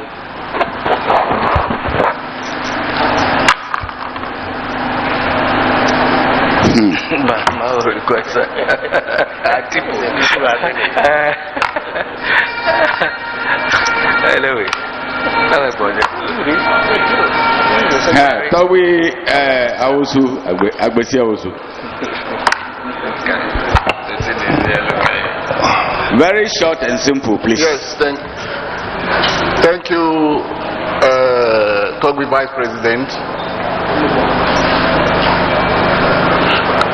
Thank you, Toby Afede.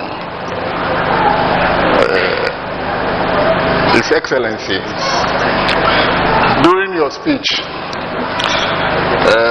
you spoke about resuscitating and restructuring the economy, creating jobs for the youth, 24-hour economy for companies and industries through incentives and other policies, which we know will be very helpful to the economy. But what I want to ask is that when I was a young man, we had long-term developments. Are we going to capture all these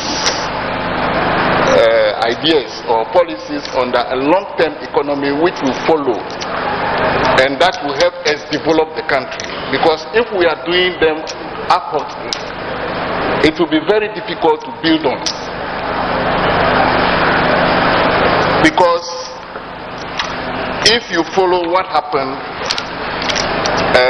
in America some time ago, they decided, because of cheap labor, to follow the free zone concept, to take their factories to Europe, to Asia and other areas, China and so on and so forth.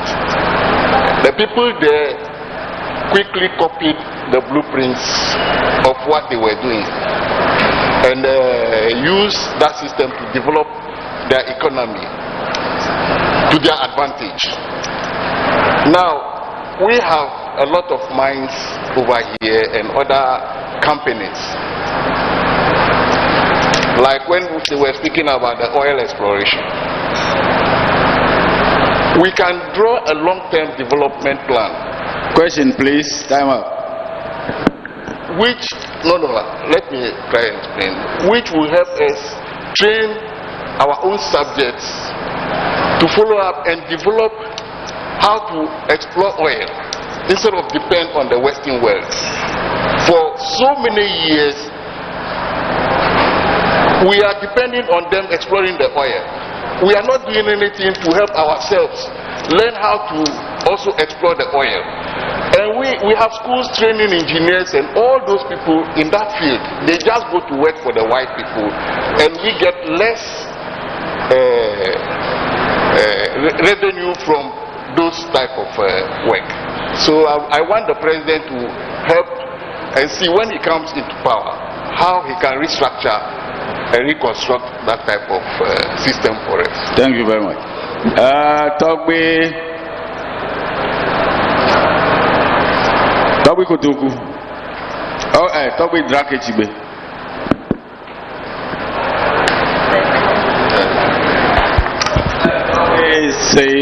Sorry. All right. Thank you, Your Excellency.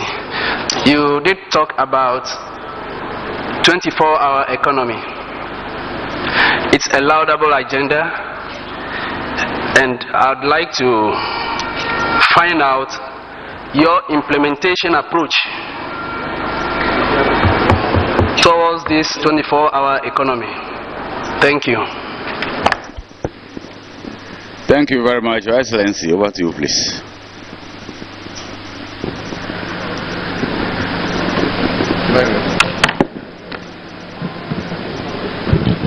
Thank you very much. In many electoral systems, you can relax knowing that the EC is a neutral arbiter. And in the past, the EC was a neutral arbiter. I remember under Afarijan, recruitment into the EC was transparent, it was open, and there might have been a few lapses, but you did not find deliberate manipulation of the system by the electoral officers themselves to try to forge a certain outcome. Unfortunately, in this day and age, it exists. And so in times when we have trusted that the EC will do its job, we have found that we actually opened ourselves to defeat. And so now, like Azuzu and Lesson said, we're going into the ring with our own referee. And he was asked, which referee is that? He says, so his gloves. He will punch you so hard and knock you down that no referee can cheat him and say, no, it's a draw or he beat you. And so we're going to leave no stone unturned. 2020 was a particularly difficult year because of COVID.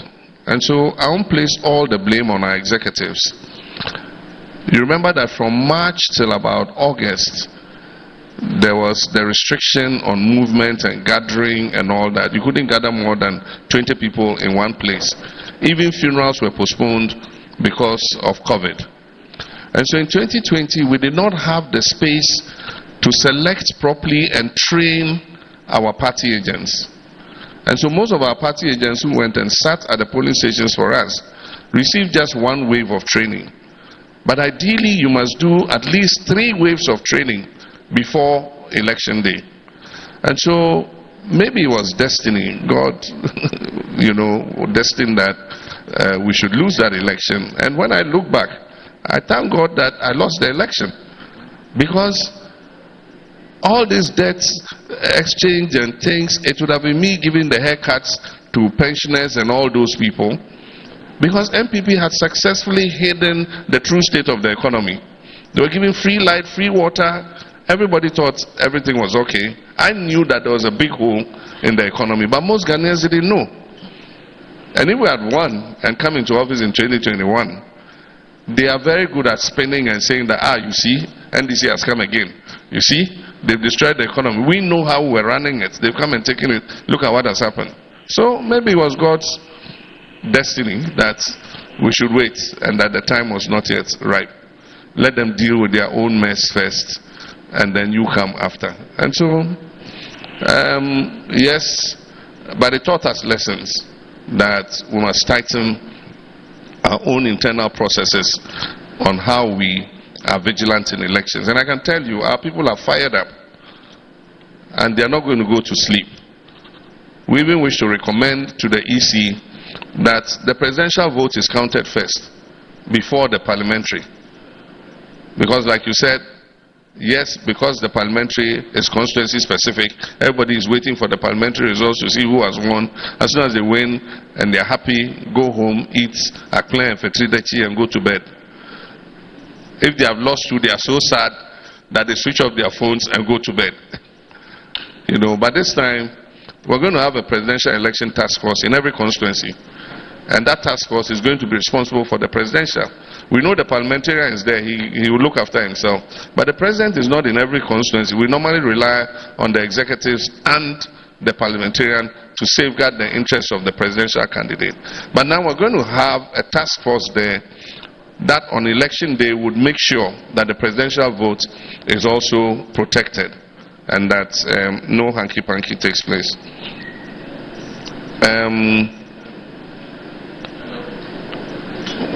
And then it was a double-barrel question. The next question was about the Constitution, the constitutional review. What are we going to do in respect of the review? One of the things we intend to do is to do a major stakeholder meeting. And we're going to bring the Fiajo report back on the white paper and the report of the Constitutional Review Implementation Committee.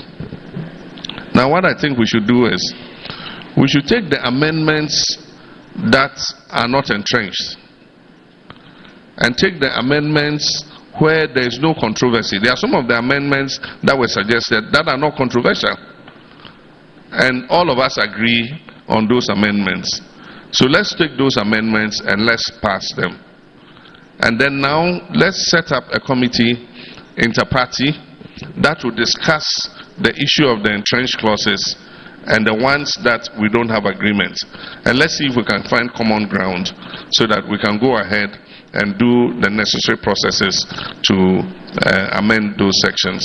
And so that's the two-step approach I think will best be for doing that. It was about Dumso.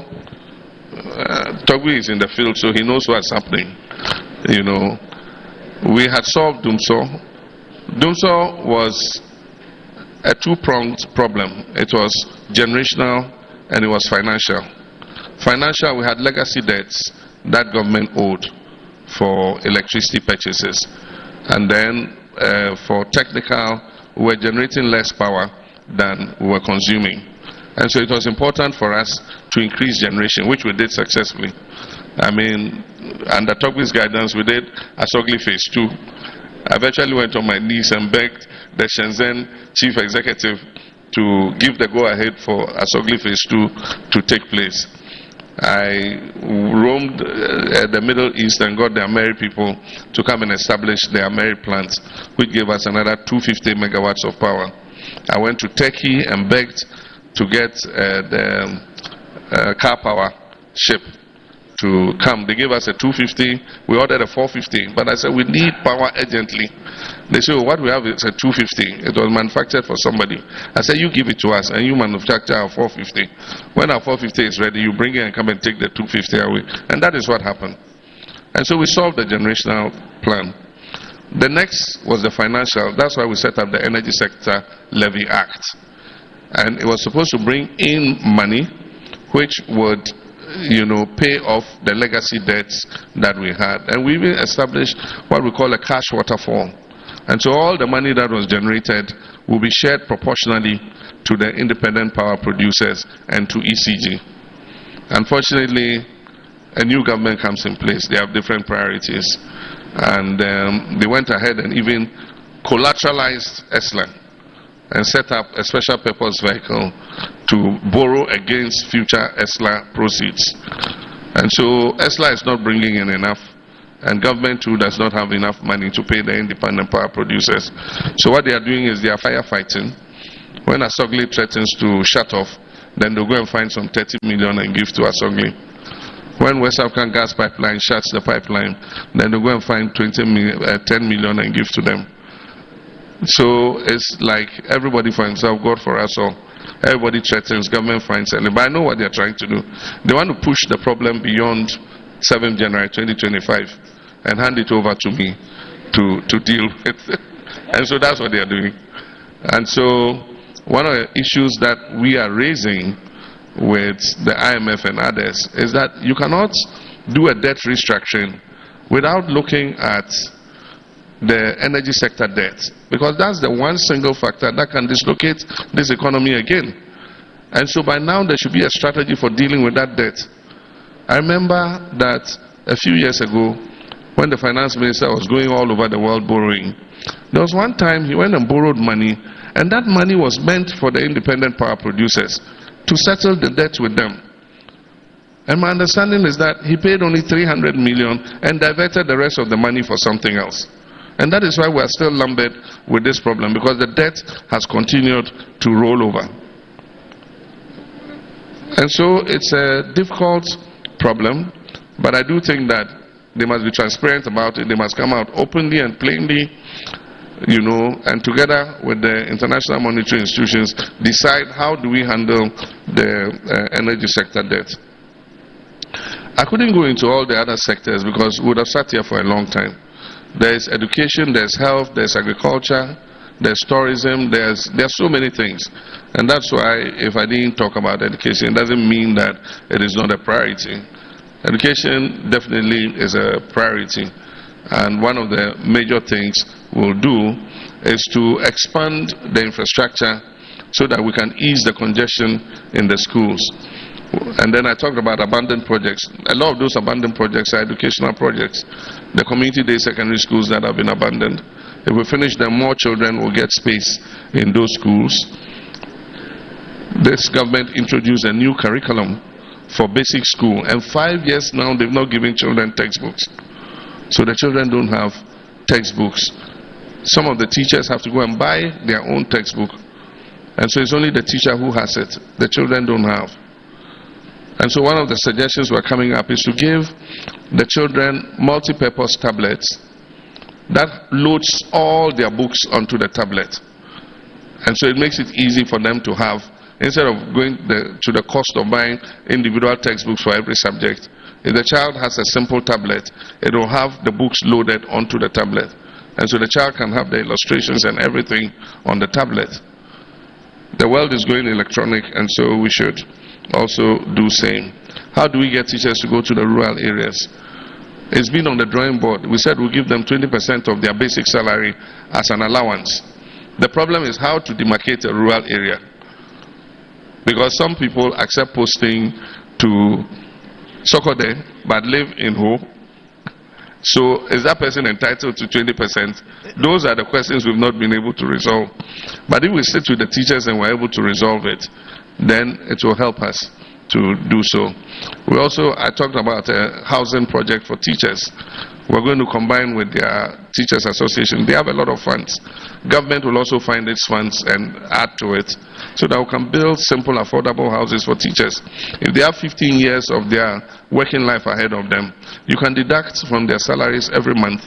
By the time his 15 years is over and he's going to on retirement, he would have finished paying for the house, and he'll be able to move into his own house instead of going to the family house and fighting with his relatives about which was his grandfather's room and who wanting to eject somebody from that room because he's come on retirement. And so if I want to talk about policies in education, there are many. Look at the free SHS, improve the quality of food. One of the things we'll do is decentralize the food procurement. These people have centralized it. The headmasters cannot buy food for the children. And so give the procurement of food back to the headmasters because they live with the children, and give them the guidelines for procurement and let them procure. When the money comes, you pay. Contractors are willing to give the headmasters the money they are willing to give the headmasters the food, and when their money comes, they pay the food contractors, and the food contractors are often in the locality, and so the money feeds into the locality. Right now it's buffer stock. And buffer stock has its agents. Most of them are party apparatchiki, party chairmen and others. And so they supply the food to buffer stock, and then buffer stock will distribute it to the secondary schools. That centralized system makes it difficult. Sometimes the food has not arrived, so the children go hungry. The parents, if you don't give the children enough food to go to school, they'll go hungry. One of my nieces was telling me that for breakfast they get only the tea. There's no milk. There's the black Lipton tea. Often there's no sugar in it, and so the money that their parents give them, they go and buy bread, and so go to the dining hall with your own bread, and then the government will give you tea to go with the bread. I mean, what kind of life is that?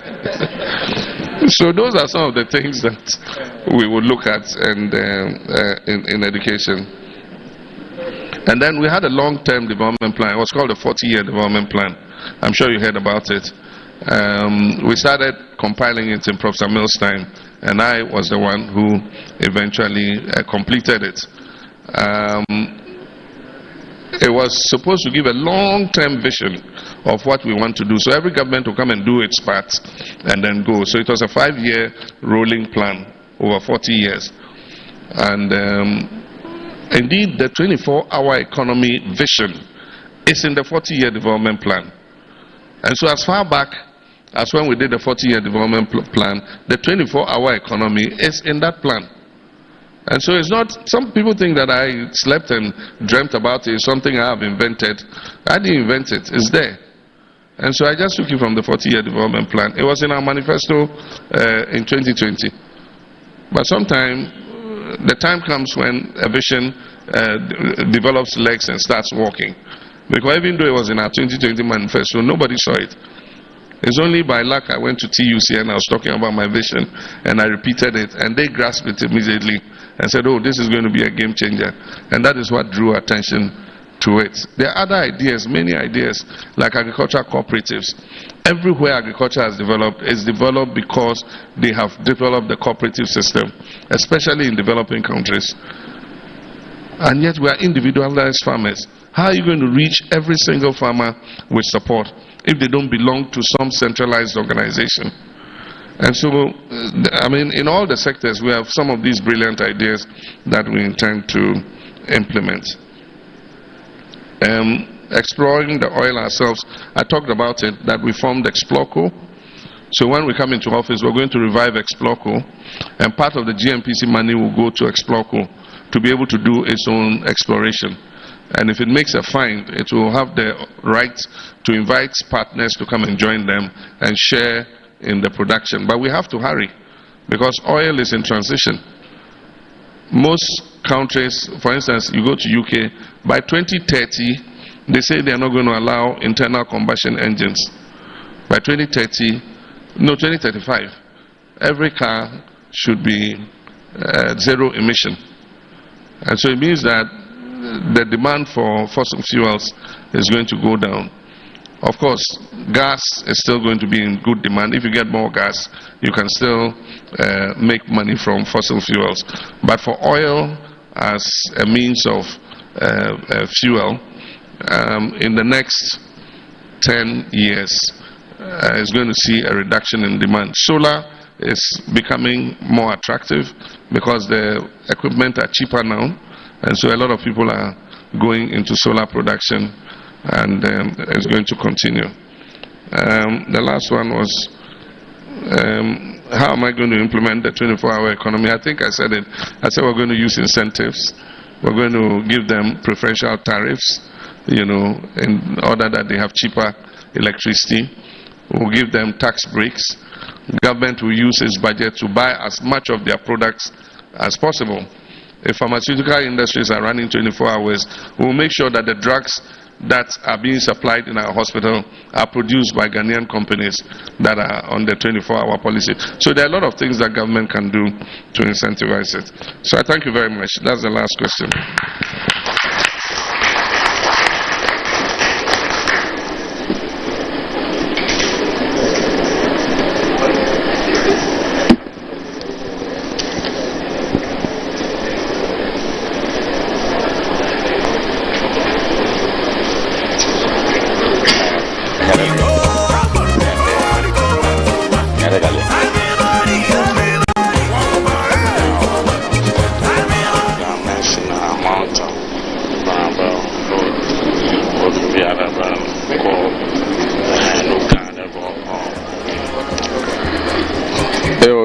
Vice President, the immediate past President of the National House of Chiefs, we are almost ending the program, and I will humbly hand over the mic to Togwe Afede the 14th, the immediate past President of the National House of Chiefs, to give us the closing remarks. Togwe.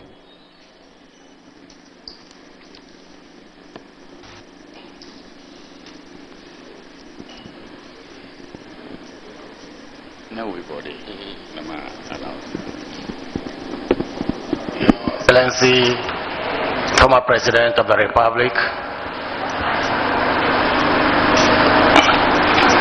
executives of the NDC, Togwell, but first of all, my distinguished Vice President of the House, Togwell, distinguished guests, our friends from the media, you all agree with me that this has been a really inspiring session. And on behalf of Togwell, members of this House, to thank His Excellency, former President of the Republic, for doing us the honor of coming to spend time with us today. Your Excellency, first let me thank you once again for coming and for the importance that you attach to the Volta region. I also would like to commend you for your very inspiring ideas. The idea of building the Ghana we want is extremely inspiring, and of course with the building Ghana Tour as the anchor to enable you to listen to the people so you can come up with what is truly the people's manifesto is indeed very exciting. I would also want to commend your vision for the Ghanaian economy, in particular the emphasis on jobs, which a lot of our young ones cannot find even several years after graduating from university. The idea of a 24-hour economy personally is exciting. I mean, if you imagine a typical manufacturing company producing for 8 hours, suddenly produce for 24 hours. What it means is more jobs for the people. For me, very importantly also, it ties in with our commitment to AFTA, Africa Free Continental Free Trade Agreement. Because one of the challenges facing African countries now is that we now have decided that we'll trade among ourselves. but there's not a lot to trade among ourselves because we still depend on imports from outside. So this 24-hour economy would position Ghana very well, I believe, to take advantage of the markets across Africa. So, Excellency, I want to commend you very highly for that idea. Of course, you said it's something you're trying to revive from your own manifesto. That is really great for our country. I also would want to commend your commitment to constitutional review, which a lot of our Togo have talked about as very important. Your express commitment to transparency and the fight against corruption, also very important. We also take note of your plan for the Volta region. Very exciting is your idea of developing medical tourism here. And I think, of course, you know, the airport that so far has been unutilized would provide a big base for it. Your idea of other services that the airport could offer that will convert it from what has become so far a white elephant are also very exciting. All of these are, for me, very great in view of where our country is today. I mean, we cannot deny the fact that our people are suffering. Ghanaians are suffering, you know, and the advent of COVID has also betrayed our vulnerability. Certainly we have to depend on other countries to solve our problems. And of course also betrayed our greed, because certainly people took advantage of even our predicament, you know, to make money for themselves. So COVID has taught us so many lessons. It's sad that we must be going through a lot of this suffering, given the resource endowments, you know, that the good Lord has given us. Not only material, but even human. And again, that is why I'm very excited about the idea of building the Ghana we want, because it also ties in with the provisions of our constitution, which under the directive principles of state policy enjoins, you know, leadership to provide the kind of environment that will enable the economy to develop, an environment that will ensure that the Ghana maximizes potential, and that everybody is able to participate in the process, and everybody is happy. Hopefully, your vision should guide us towards living up to the expectations that have been enshrined in our constitution. And of course, that also ties in with the vision of our founding fathers, who have thought that we should be capable of managing our own affairs to bring development to our people. The reality is that, you know, our economy is in really bad shape. Ghanaians are suffering. We've seen the impact of the situation on our prices. Inflation is still high, 23% plus. CD is still unstable. And of course, as I wrote in an article recently, we've become a very indebted country, the most indebted in Africa. Yet we don't have the good roads. We don't have the hostels, we don't have the schools. So all of the thoughts that you've shared with us, if they can be implemented, we believe would help turn our situation around. And I want to thank my colleague chiefs for their questions as well. They've thrown light on many issues. The importance of truth, the absence of which is also hurting our country. Without commitment to the truth, there cannot be good justice delivery.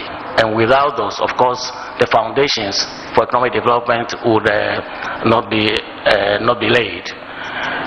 The politics of exclusivity, Your Excellency, we look forward to you coming to address some of those things. You know, we have become victims of an acrimonious, divisive tribal politics.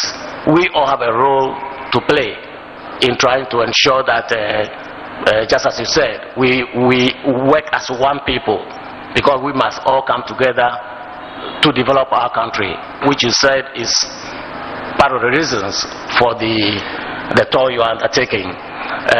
In our country today, many people have become so consumed by privilege that exclusivity is good if it favors them. and we want a Ghana that respects everybody, includes everybody, that ensures that everybody enjoys the benefits of citizenship. We also, I started about your commitment to fighting corruption, which again some of our Togbo have raised. I believe corruption is our biggest challenge. The amount of leakage in the system, the waste in the system. I believe that a lot of your dreams can be realized quicker than we can think if we can limit the leakage, if we can fight corruption, if we can supervise the state-owned enterprises even more closely. I was doing analysis recently and I was surprised that Bank of Ghana, for example, staff cost per individual was as high as over 700,000 Ghana cedis per person. I mean, in 2022, 726,000 was the average, staff cost. That looks like out of this world, but that's what it is. Our nation must pay more attention to the supervision of all of our state-owned institutions, because there's a lot of waste in many of these institutions. To think of one institution where in Ghana the average staff costs over 726,000 Ghana cedis in 2022, amounting to more than 60,000 Ghana cedis per month. That is really high. Doesn't sound very much like Ghana. So again, it's quite exciting to listen to your commitment to reducing waste in this system that you believe can help you prosecute the agenda that you have.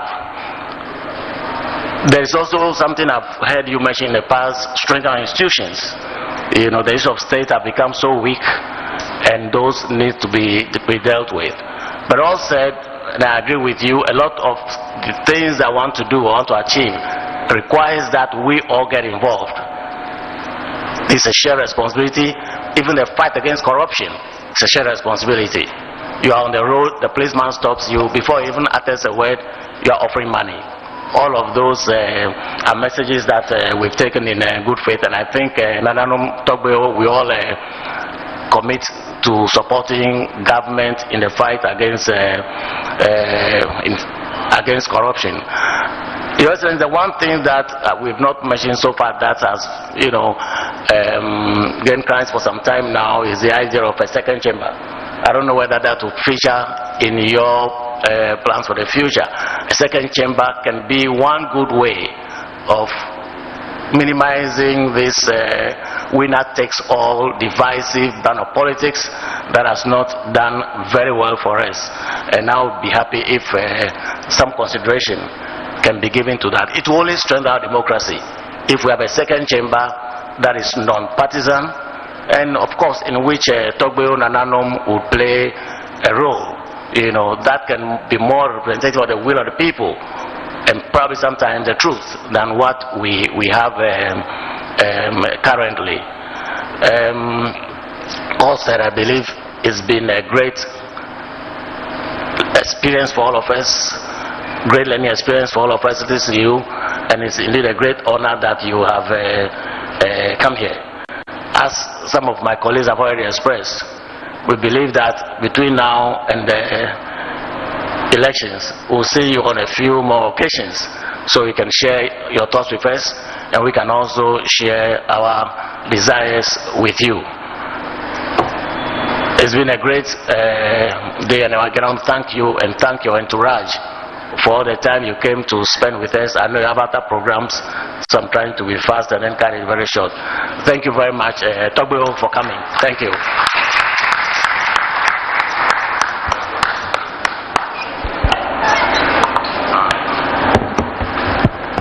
Thank you, Togbo. Before we go over to the closing prayer, Togbo, please listen to this announcement. His Excellency, the former President, gave out an amount of 60,000 cedis for today's program. Out out of the 60,000 cedis. No. It's okay. Lunch is being prepared for you at Stevens Hotel. Water and some drinks.